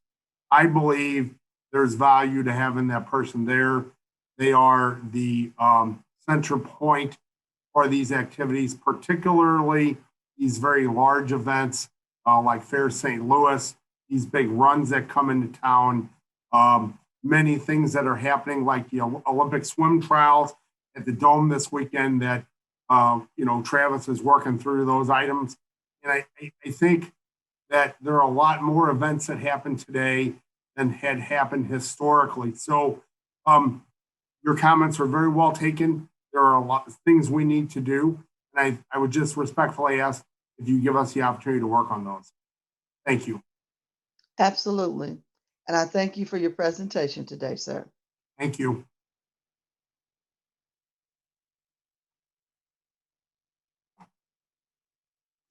So our final department coming before us today is personnel. And let's see. Oh, I see you, Linda, you're there. Yes. Okay. So are you ready to get started? Whenever the committee is, I'm ready. Well, let's get going. Okay. Good morning, Chair, Madam Chair and members. I'm here. I'm Linda Thomas. I'm the Deputy Director of Personnel. Richard Frank, who is the Director of Personnel, has had a health issue and will not be available, so I'll be presenting the budget today. I have with me Monica Green, who is the manager over the benefits section, and I have Brian Beckelman, who's the manager over recruitment, exam, and personnel services. So I'm going to present the budget, and then if you have any questions, we'll be more than happy to try to answer them. If we can't answer them, we'll be more than glad to get back to you with the answer. The personnel budget, as you all have before you, as you can see, is basically the same as it was last year. The only increase that I'm aware of that's in the budget at the present time would be in the benefits section, which is your health care, which if you have questions about that, Monica can address. I'm sure you have questions about the freeze. There is no longer a freeze on. It was lifted last week. We were upwards to 1,200 vacancies. We have 5,300 employees at the present time. That includes the part-time and the full-time employees. Brian's staff has currently released those requisitions to be filled, and we have never during the COVID since March, my staff in exam and personal services and benefits has been working. They have not been off the work site. The Carnahan building is, I don't know if you know this, the judges have closed the building, has been closed for some time, but we've made arrangements that if somebody contacts us and needs an application, we will mail them to them. Of course, you can get our applications online. If you are a city employee and you have a badge, they will let you in if you tell them that you're coming up to personnel or you need to go to the retirement system or the benefits section, they will let you in. We've been hit pretty hard in the Carnahan building with COVID, not necessarily personnel. It's been through the sheriff's office. So we open up and we get closed down again, and we open up and we get closed down. Right now, they have opened it up to a limited basis again. But as I said, you could still get into personnel. If you couldn't get in, we could get you in, or we would meet you downstairs. We have given applications to departments who have asked for them, such as Parks, Recreation, and Forestry, so they can distribute them to people. I believe the chairwoman got some applications from us last year herself. And so we've been trying to accommodate the best we can. We have problems because you're entitled to see 6 candidates under the civil service system. And a lot of our appointing authorities want to see all 6. So if we have 2 or 3 candidates that are on an eligible list that we send to them, they interview them, but they don't want to hire them. They want to wait and see 3 more. They don't understand the situation we're in, that you wait, you're going to lose them. So then they lose them and they can't fill the vacancies. And we've tried to tell them they need to hire these people. You know, they're going to lose them, but they don't want to listen to that. So that's about all I have. Like I said, personnel's budget's pretty well the same, as you can see. And if you have any questions, we'll be more than happy to answer them if we can. If not, we'll get back to you. All right, thank you very much. Let's go ahead and start with the committee. Alderman Boyd. Good morning. Hello, Linda and Good staff. morning. I actually have no questions this morning. Thank you. Okay, thank you. Alderman Vaccaro. I also have no questions. Okay. Alderwoman Howard.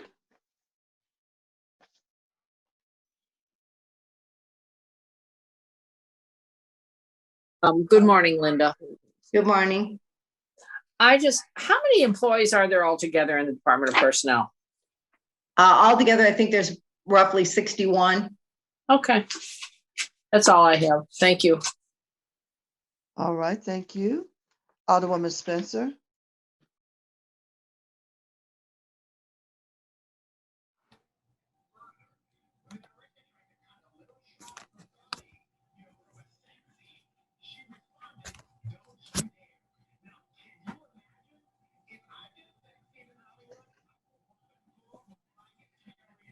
I see her there.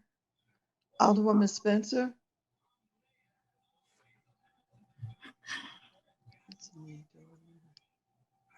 Okay.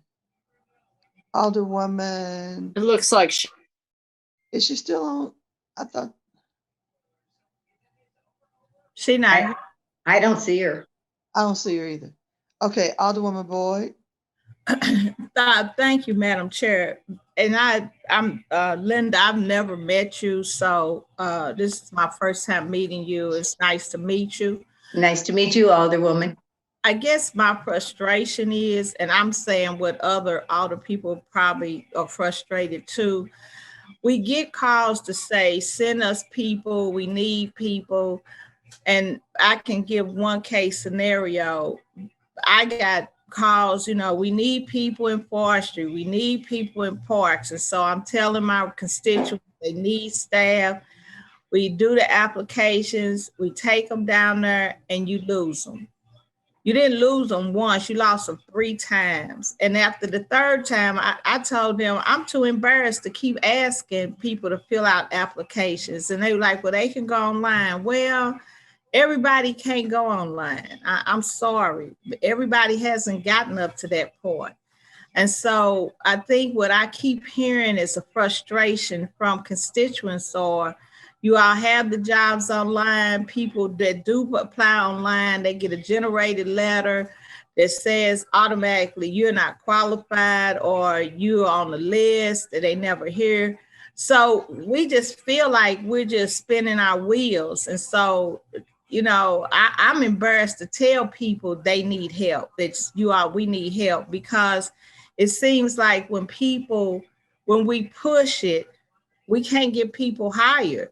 So when I talk to forestry and they say they 30 people down, that's heartbreaking to me because that's telling me that's 30 positions that we can't give services to our community because we don't have the manpower. And so I don't know what the fix is. I don't understand how personnel works. I don't get it. I just really don't get it. And I just think it's frustrating because I keep hearing people say people need jobs, but when we have a city department that is supposed to hire the people, and then when they do say, oh, okay, we're going to hire you, but you have to go get the background check from the city police, then you have to go get the background check from the county police. That's just a lot to put on people that don't have jobs, that need jobs. And we going through all these hoops and they still don't get jobs. So that's just my thing. It's no reflection. I'm assuming on you all. I'm just saying what I've said earlier. I just think as a city, we have process issues. And let me address some of what you said. Excuse me. Until we address those processes, it's never going to change. It's never going to change. We're never going to hire people. We're never going to fill positions.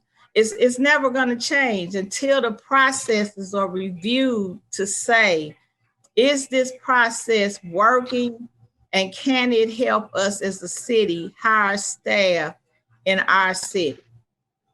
So that's all. Let me address some of what you said. And I totally agree with some of what you said. We do have a problem with getting background checks, but I'm not comfortable with putting people into parks who have not been background checked because of children in parks and so forth. So what we do is we send the employees, but recently what we've done is we've sent a list over the police department and asked them to give us the background checks. That has not happened. Actually, Brian's on the phone and he has contacted him as late as yesterday, I believe. Did you not, Brian? And you're on mute. You're muted, Brian. Anyway, and ask them to run the checks for us so that we can get these people moving at any point in time. They're not real cooperative. Number 2, what they do is if they go to the police can give them a background check on the county and the city, but they won't give it to them on the county. If there's a warrant, if it shows a warrant in the county, they make them go out to the county and get it so that they arrest them when they go out there. Applications I'll more than gladly have sent to you so you can give them to your people if you like. If there's people telling you this, if you give us the names, we'll run them through our system and see if they applied and what they applied for and exactly what happened, and we can get back to you on that. We have a system that can do that, and we're more than happy to do that for you.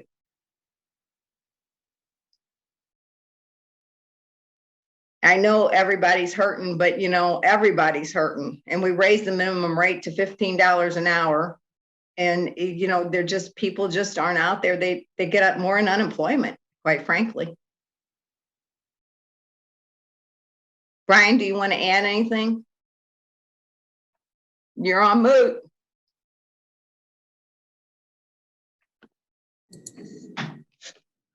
I'd just like to add that, as Deputy Director Thomas said, my staff and I were here all last year during the COVID-19 pandemic.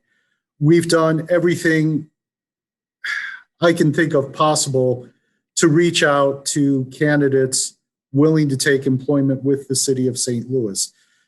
We have, as of today, 112 positions open for application on the city website. So I point to that to try and say it's not like there's a lack of effort on our part to staff the city service. We're running about citywide 1,000 vacancies through the city service. And there's just no one magic bullet. There's no one reason we can't get people. But as the deputy director said, there's a national problem in this country. A lot of employers are struggling to get people back in the workforce. And there's a variety of reasons for that too. Within the past 5 years, my staff have attended about close to 90 job fairs, about 87 job fairs from April 2016 to April of this year. And we typically hear the same things over and over again. We have an issue with compensation. We realize our salaries can't compete with the private sector. We try to compensate for that by offering our paid holidays, our very generous health insurance and pension system that you don't receive in the private sector. That doesn't appeal to all applicants, I think in particular, a younger workforce. We are struggling to replace older employees that are retiring and they work in skilled trades or niche positions that are difficult to replace. Stationary engineers is the perfect example. We mainly hire for these positions at the airport authority and in the water division. Well, stationary engineers, they're kind of a dying profession because more and more over time, the industrial process and manufacturing sectors have switched to SCADA or automated control systems. So, you know, we're fighting that, and we're fighting that these niche workers can make more in the private sector and they don't have to live in the city for their jobs. I've got to be honest with you, the number one excuse we hear from people is that they don't want to live in the city for their job, or they can't for a variety of reasons. They tell me and my staff, I'm sorry, I can't break the lease. I just signed a lease, or I'm in the middle of a lease. I can't back out of this lease now. I'm not in a position to sell my house, or my house in the county is cheaper than the houses I've looked at in the city, and my personal property taxes are cheaper. If they have children, they don't want to take their children out of the county schools and relocate them in city schools. People complain about city public schools. People complain that they can't afford private city schools on city salaries. And then there are just some employees that they don't want to work for the city. We're not considered an employer of choice. And I think the real elephant in the room is that we have a serious violent crime problem in this city. And we have to address that, because there are people afraid to work in the city for their jobs, and there are people afraid to live in the city for their jobs. And I know there's no one answer to all these problems we're facing, but these are the challenges we're having. And we do our best to reach out and follow up with candidates. Every application is responded to with a letter sent through the United States Postal Service. We aren't like a private corporation where, I'm sure you've all experienced submitting an application for a private employer and you never hear anything, and you email or you call and you're ignored. Nobody responds to you. We don't do that here.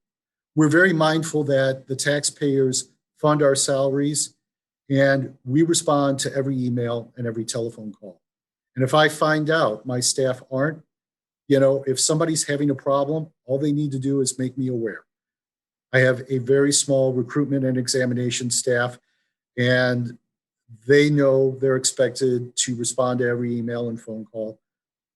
And, if anyone says they haven't got a response to their application, please let me know. I can research this, and as Deputy Director Thomas said, we'd be more than happy to follow up because we pride ourselves on our responsiveness, and we would like the opportunity to respond to these claims.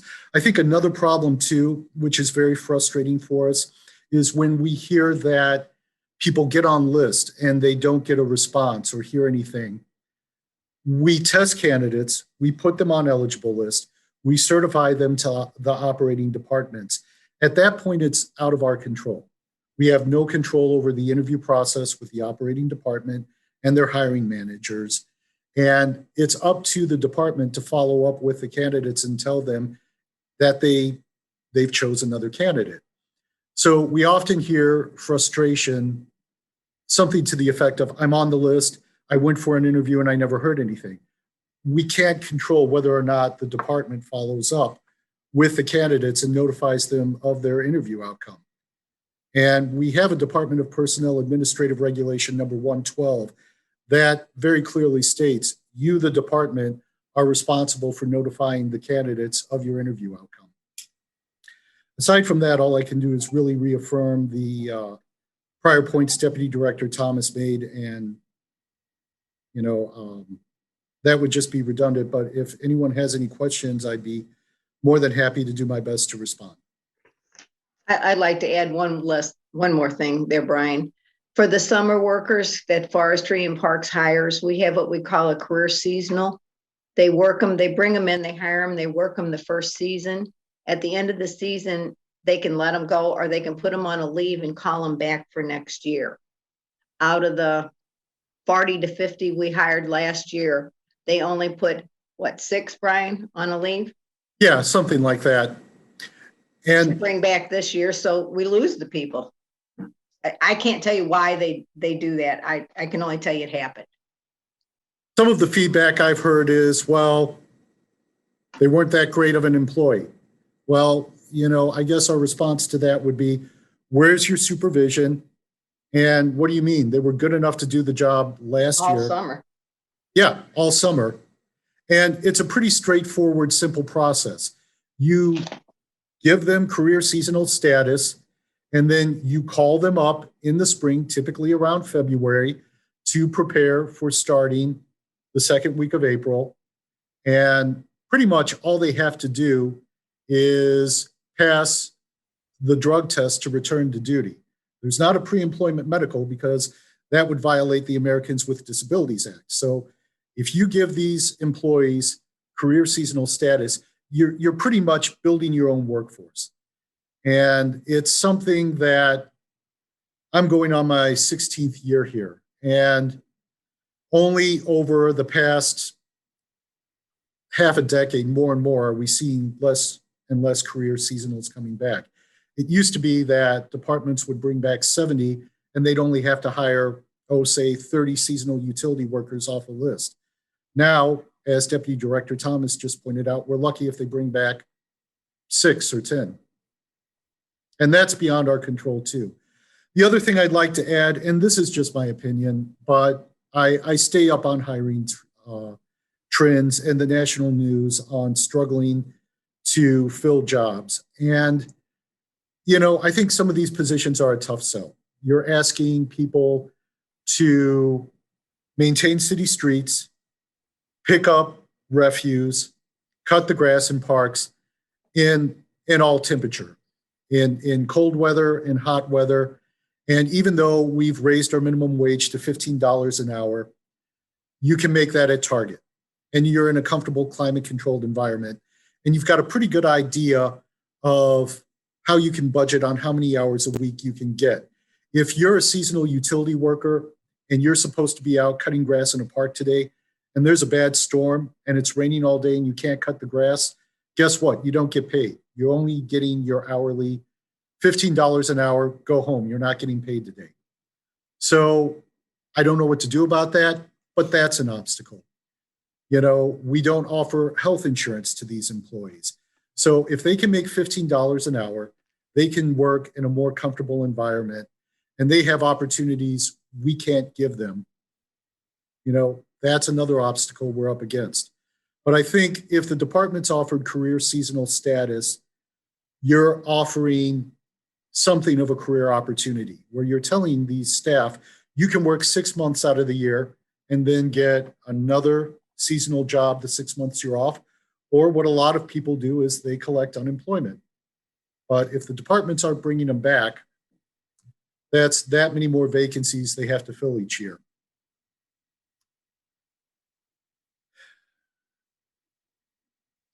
Thank you. Alderwoman Boyd, did you have anything else? No, ma'am. Thank you, Madam Chair. Okay. Alderwoman Navarro.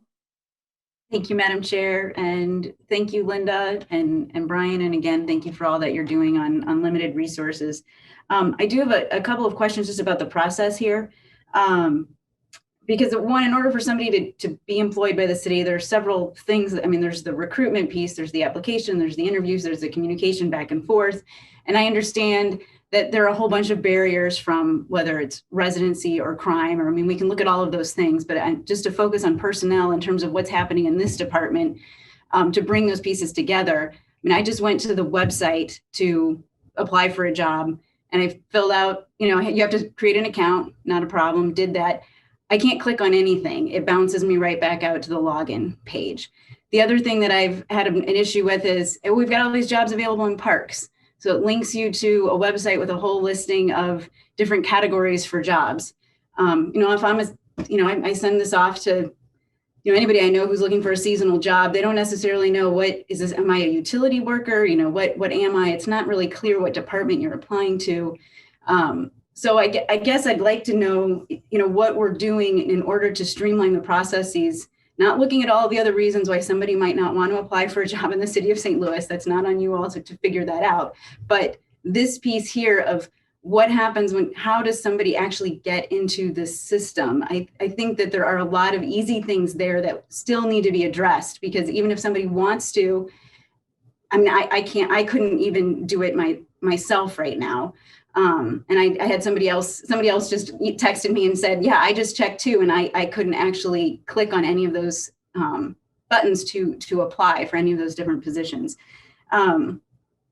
So, and what are we doing in terms of recruitment? I mean, what in this budget is about either job fairs or outreach? And then I think also upgrading the website. I think something has got to happen with what's their first interaction with the city in terms of applying for a job. If they start, you know, maybe they're getting an application handed to them from somebody, but if they are going to the website, which is I think where most people are going to go, how do we get over these barriers so that they can apply for a job? I mean, if their first interaction is that sort of bumps in the road, they are going to be. I'm on a Zoom with Ways and Means.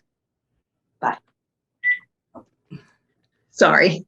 That's okay, Lynn. So my question here is, there's a bunch of different pieces here.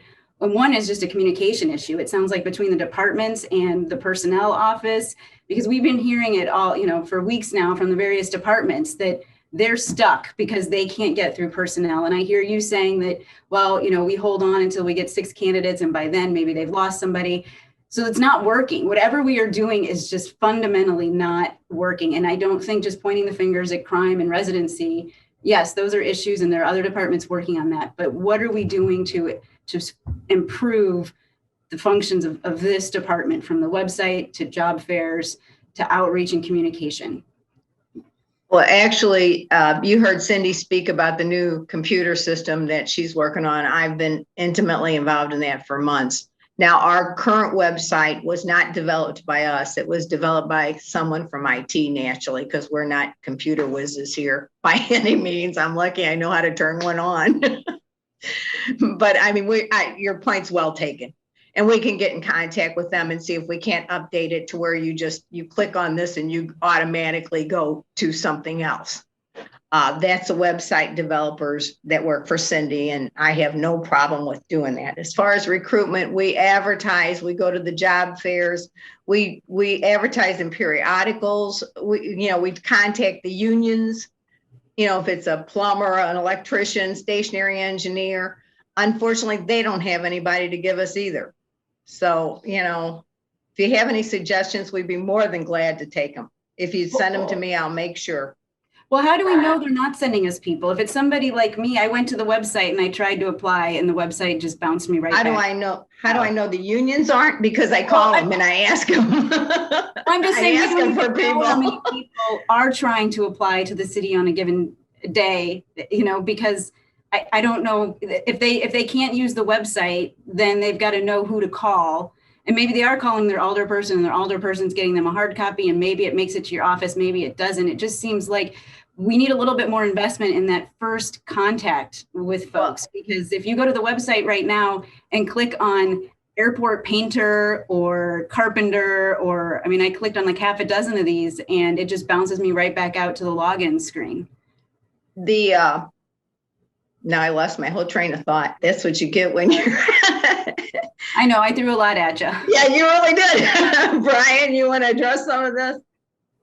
I think possibly based on what I'm hearing, the way, and again, as Deputy Director Thomas said, we did not create the online application system, but there's a step-by-step process. If you want to apply for a job through the website, you have to create and save a profile.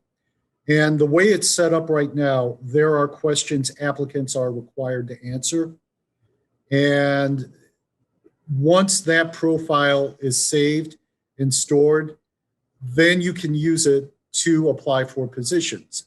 And you click on apply now and follow the prompts.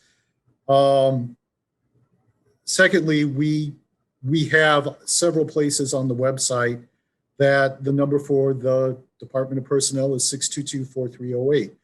Our receptionist and my clerical team are here to help candidates with everything from resetting their password if they forgot it, to answering questions about how to step-by-step go through the profile.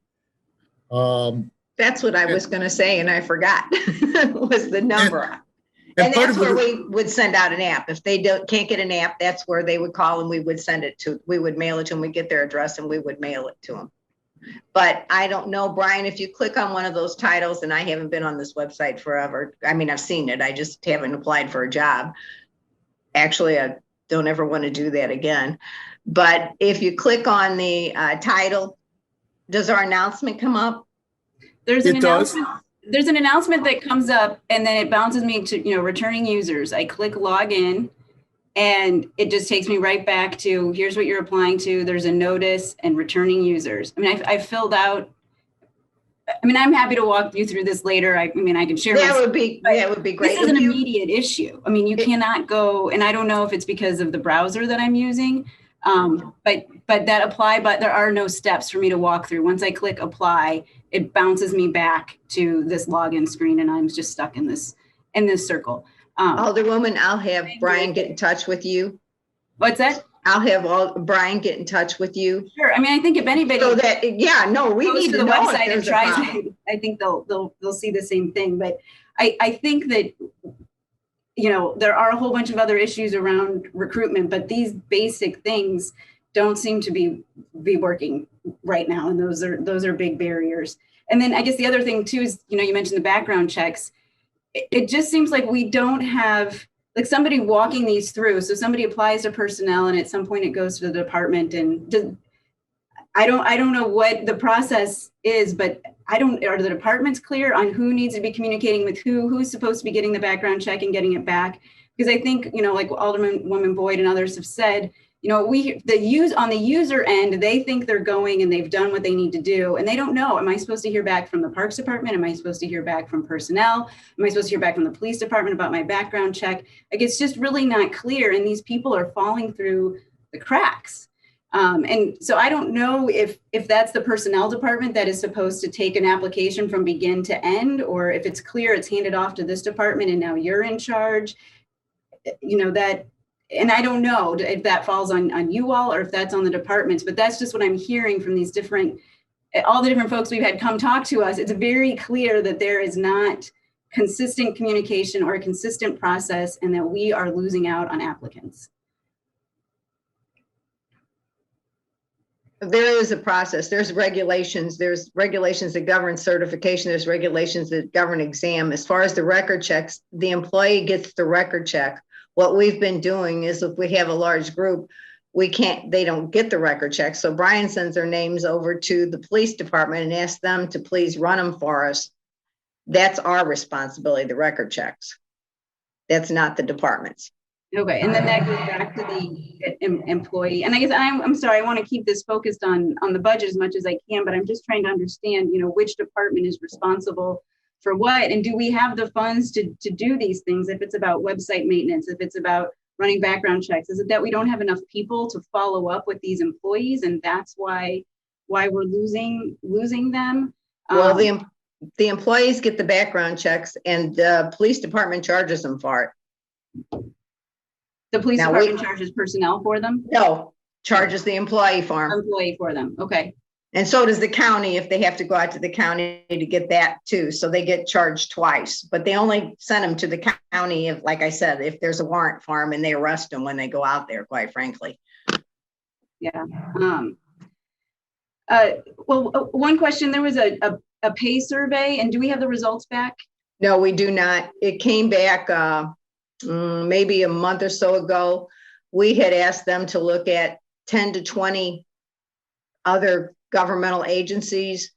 Some of them came back where they didn't find a match on some of the positions, and they only found 1 or 2 matches on the other, which that can't be possible. That's not true. So we sent them back to the drawing board and tell them they need to come up with matches.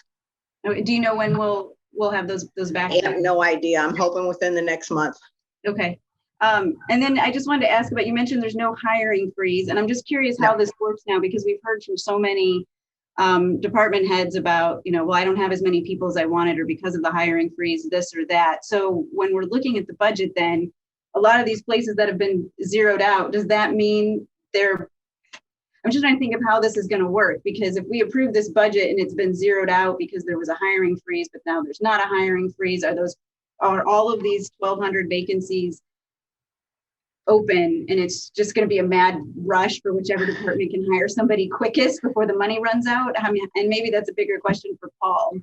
Well, I don't know if Paul's on here, but I can explain it to you. We only release requisitions if the table of organization shows that the positions are authorized. Otherwise, we'll lay them off. So all the positions, actually, Brian and myself went through all the positions that he was holding and made sure they were still authorized in the budget before he released them to be filled.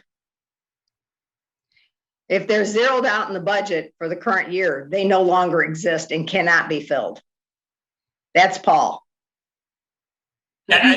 So Paul, has that been made clear? Like, I'm just thinking, we just heard from BPS and they're like, well, I don't have these positions because there was a hiring freeze. So do all the departments know that the hiring freeze has been lifted, and are they going to want to make changes? My advice has been, and first of all, when we talk about hiring freezes, this references this past fiscal year where we started the fiscal year, we didn't know what revenues we're going to do. So we said, well, we went ahead with the pay increases and all, and said, well, look, let's hold off. That, as Linda has indicated, that's no longer the case. But going forward, if the director has a budget authorized, as a position authorized, and it's funded in their budget, they by all means, they can go personnel and get that position filled. It's the responsibility of the director to make sure that they stay within budget. So as long as it's budgeted and it's an authorized position on the TO, they have authorization to fill the position. Okay, so hopefully everybody's got in their budget the positions that they want, and they haven't, I guess, eliminated any positions based on a previous hiring freeze. Well, yeah, if they've eliminated a position, that's different. Not a hiring freeze refers to some position you've got authorized that you're not filling for budgetary purposes, right? You're holding back. But with that not in place, if it's authorized, there should be no reason not to for them to be able to go try to fill it, assuming that there aren't anything else that limits them in spending their budget if they don't have any other problems. Yep. Okay, great. Thank you, Paul. Sure. And thank you, Linda. I just think this, this personnel department it's so important what you all do, and all the other departments that we hear from, whether it's forestry, parks, BPS, streets. It comes down to, do they have the people power to do the jobs that they need to do to serve our citizens? And so when there's any glitch happening with you all, I mean, it ripples out. And so that's why I think it's just so important that we make sure that you all, have the resources to recruit, that we're out there, and that our systems are set up for people to be able to engage. And I mean, I'm not personally looking for a job with the city. I just went through the steps to see what it would be like for somebody. And I thought, here I am, somebody who's motivated to try and make this work. And I'm struggling. And we hear this from a lot of the other different departments, that they are walking candidates through, or they're following up on background checks. And I'm sure a big part of that is you all probably need, more people to process this too. But again, so much of this, I think, comes down to looking at the systems and making sure from the user end that they work. I hear you all are working very hard on your side. I think we need to look from the user end. What are the barriers they're hitting? Because as you said, it's so easy to go apply somewhere else. And so if our website's not working, or they don't get a response back, or even if they just don't understand the process, that, when do they contact personnel? When do they contact the department head? And who's in charge of community? Like, somebody needs to own that communication with the applicant. And it seems like we just have a lot of broken links in that chain. But pass that all along to Richard. It's not fair that he's not here. But thank you again, and I appreciate you taking the time to answer my questions. Thank you, Alderwoman. Okay, Alderwoman Middlebrook. I have no questions. Thank you. All right, Alderwoman Evans. Yes, I came in on the tail end of it, but my question is, of the list of applicants that do get through the system but don't receive a position, what happens to those individuals? Is there a list of those, and is there a reason why they did not receive a position? Under the civil service system, the Department of Personnel, we take applications and we create what we call an eligible list. It's after we test and we make sure these people are all qualified, they go on, if they pass the test, they go on what we call an eligible list, which stays in existence for 2 years, can be extended, can go away after 6 months at the director's approval. So if we get a position in, say, from Parks, just to give you an example, and they have one position of plumber, we send out 6 names if we have them. They interview the 6 names and they tell us who on the 6 names that they're going to hire. They are responsible for telling the other 5 that they were not hired, but those 5 stay on the eligible list. And then when we get the next requisition in, those 5 plus the next one on the list gets sent out if we have that many people. But they stay on that list to be hired at a future date. They're told when they come in to test that we're establishing an eligible list if any positions become available. And it's the same process for forestry? It's the same process for the whole civil service system. Okay. And at this time, are you guys shorthanded in forestry? Oh, absolutely. The limited term people, I'm sure we're short, aren't we, Brian? Yes. Okay. What's your normal, number of people that you have or that you can hire for forestry? That's up to, that would be up to Greg Hayes and the director, the commissioner of forestry. We don't set the number that they hire, they do. Do you know at this point they have? Actually, the number for the forestry division is a per performance number, and they can hire 1 person with forestry, or 1 person with that money, or they could hire 50. That's up to them, how many they hire out of per performance. And that's who, all the limited term are all per performance, which means hourly. Right. Alderwoman Evans. Yes. Parks Department reported in their presentation, there are 60 plus people short. Okay. I'm sorry, I was on another committee, which is why I missed some of the information. But thank you, Madam Chair. Okay. So Alderwoman Clark Hubbard, did you have any questions?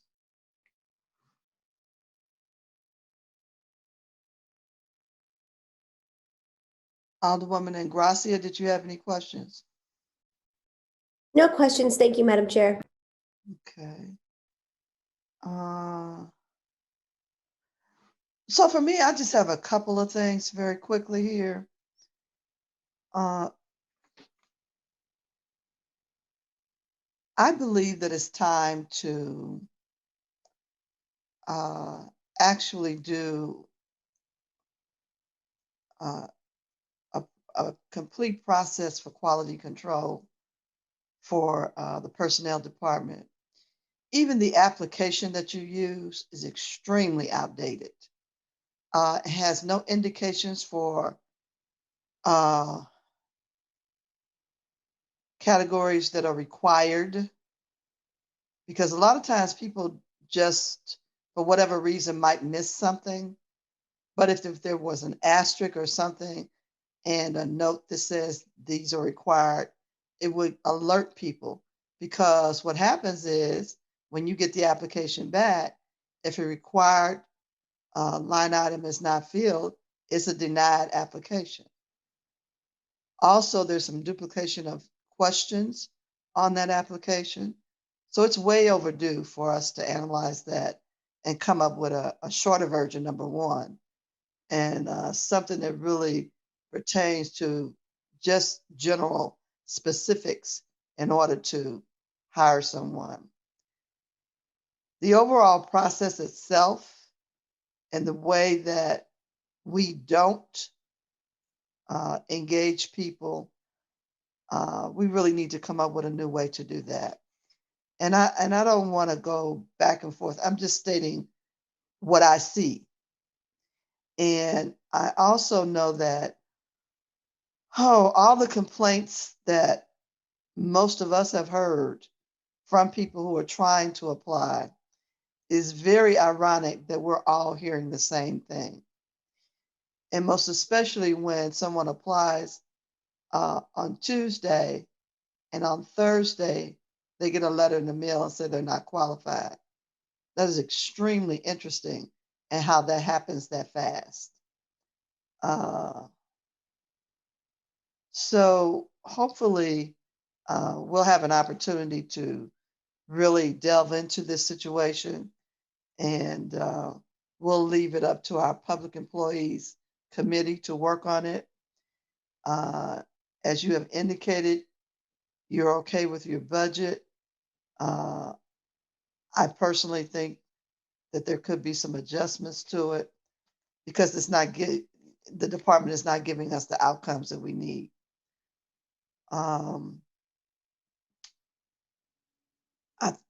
If there's anybody else that has a question, this is your time, because we still have a couple of minutes left. And if you wanted to, if you had another question that has come to your mind during this process, please feel forward and just unmute yourself and go right ahead.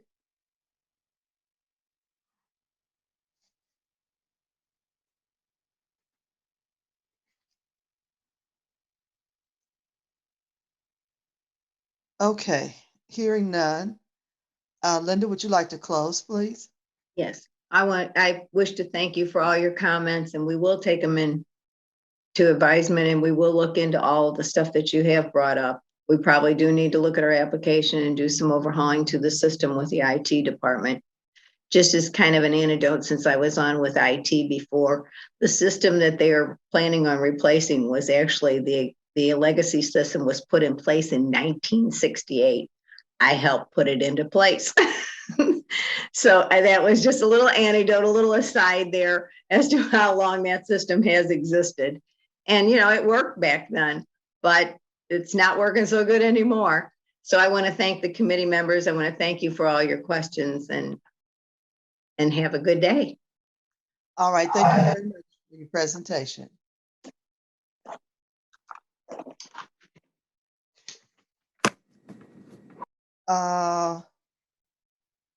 So it appears that I need to, we don't have any resolutions before us. How about committee discussion? I had a couple of things that I thought we probably need to address today before we move forward in this process. One is your amendments. If you have any amendments that you'd like to submit, please get them to Paul Payne so that he can work on them for you. The last day of this committee, we will not accept amendments. We will only be reporting out the results. So it's important that if you have a recommendation that you submit it to Paul so that you can have it in proper form. And we'll be looking at them. On our next two meetings, we'll take time to look at those that have been submitted so that we can have a handle on this and we're not rushing at the 11th hour. Also, I wanted to give Paul Payne a moment. And Alderman Vaccaro, I see your hand. If you could just hold on for just a second. I wanted to give Paul Payne an opportunity to share with us. And I don't need any details. I don't need any names, but have you received any amendment requests to date? The only ones I've received were way back in the beginning so far. It was a cut and add. I think it involved a position related to the Board of Aldermen, that position, like a legal researcher or something like that. I forget what it was, but I had prepared that. And that was actually before I actually presented the budget. So that's how far back that goes. But I have not received a request since. So I haven't prepared anything else. So as of today, committee members are satisfied with the budget as it stands, and there are no suggestions of changing anything. And I'm going to say it again. If you have anything that you would like to recommend with the amendment process, it is critical that you get that to Paul Payne, most especially because we have a lot of new members and he can walk you through that process and help you get it prepared properly. Yeah, I was going to add also, yeah, it's mostly to get it into proper form. The substance is up to you guys. Right. You're not going to try to talk you out of anything. That's okay. That's right. All right. So I see a couple of hands. First hand was Alderman Vaccaro. So, well, I'd like to, while everybody's here, because I'm not going to bother to put a cut from this line item to move to that line item if, as a group, we're not willing to do it. My first thought is that we cut the special events and move it to the liaison positions. But if we're not going to support it, I'm not going to bother to go through the, and we still haven't heard from fire and police as far as cuts and putbacks. I mean, obviously we're waiting for that. But the only one that so far comes to my mind, and I've done it in the past, and it generally gets voted down. So, just maybe even by whatever, a show of hands or so, I don't know. I mean, as I indicated, Alderman Vaccaro, we're not going to discuss that now. Well, I know, but the thing is, no, sir. What I would like to do is, if that is a concern of yours, let's go ahead and move it forward. We're going to have ample time to discuss anybody's amendments, and we're going to do it collectively. Today is not a good day. We have a number of aldermen who are not present right now. And so let's save that for, as I shared with you, we're going to take time with the next two meetings for any amendments that have been submitted for us to have a good discussion. Okay? That's fine, but I figured that I'm not going to waste everybody's time doing it if we're You're not wasting anybody's time. I appreciate it. Okay. Alderwoman Navarro. Thank you, Madam Chairwoman. I said a question about the amendments. Because we can't propose the addition of any funds, it seems like the amendment has to be in the form of moving funding, correct? So I guess what I've just been thinking about, I'm going through the books as we hear the presentations, and I'm just curious what the expectation is. But I guess part of me was thinking I wanted to hear the presentations and where funding might be that we could move it before proposing an amendment, because it seems like otherwise it would be a half measure. Well, I totally agree with that. Some of them are so small that at least what I have on my mind, that I probably could go almost in anybody's budget and find it. Okay. So, but if you need to wait till the end of the process, that's fine. That's up to you. But if you've already heard something that you feel is very critical, you might want to go ahead and get started on the process and choose your largest budget. And I guarantee you can find the money. Okay. All right, thank you. And then I did want to ask, I saw on my calendar, I think my assistant put on there that a public meeting on Saturday. Has that been announced? Yes, it has. Okay. And so it went Saturday at 10? Yes, it is at 10. We've put the information out in a number of places so that people can register to speak, and all the details about a public meeting, all of that. And it will be extensively advertised from now until Friday. Okay, thank you. I think I heard about it first on Nextdoor, so that's why I just wanted to Yeah, verify. we're trying to get to those kind of places for people to find it. And they have up until 7 a.m. Saturday morning to register. Okay. Great, thank you. You're welcome. Did I get every?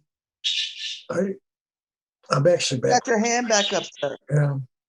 Go right ahead. Well, just because, I've been on this process since ever. I mean, technically, at least in the past when we've been in the one room, we don't have to put putbacks. We could take cuts from until we get an accumulated number and then put that back in different places. Or is there a change now? Because in the past, you might take a little from here, a little from there, and we would accumulate a couple $100,000 without putting it anywhere. But then at the end, we would then, as a group, say, okay, we want to put back to here rather than cut any large amount. Or is that changing? It could be either or. And that's why I'm suggesting that any amendment process that you are interested in, get to Paul Payne so that he can put it in the appropriate format and or help you understand how you can collect, and possibly in the end we'll put it somewhere else. But that's why I want him to be in this process so that he can help those who have never done it before.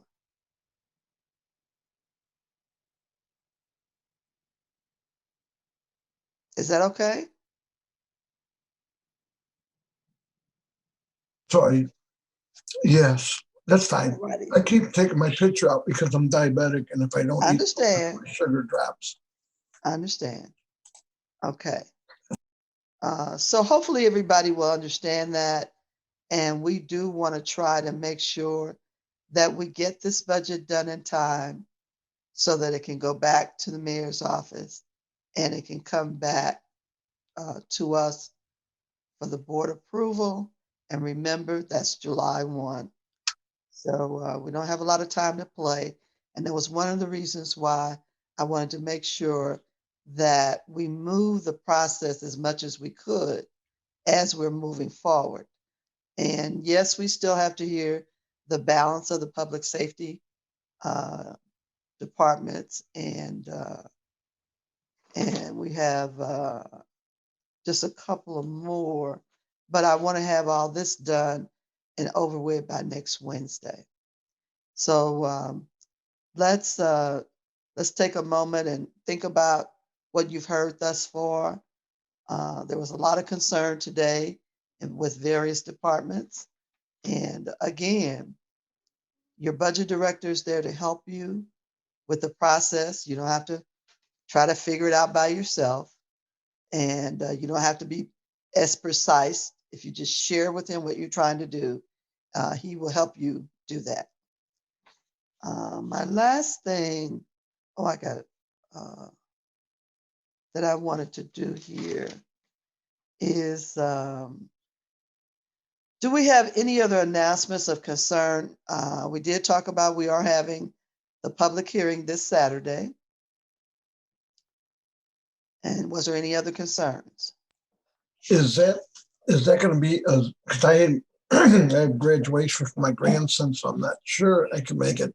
But are we going to be in person or on Zoom? On Zoom. On Zoom. I'll try to make it, but it might be kind of weird. But okay, we understand. Because that child is only going to graduate one time, so you need to be there. Oh yeah. Okay. And so now I would need to excuse Alderman Oldenburg. And I think that's it. Everybody else was here at some point. Yes, just Alderman Oldenburg for necessary absence. And I'm ready to take a motion to adjourn. Make a motion to adjourn. Second. Been moved and second to adjourn. All those in favor say aye. Aye. Any opposed? None. All right. Thank you all. It was very productive today. Thank you. All righty. Bye-bye.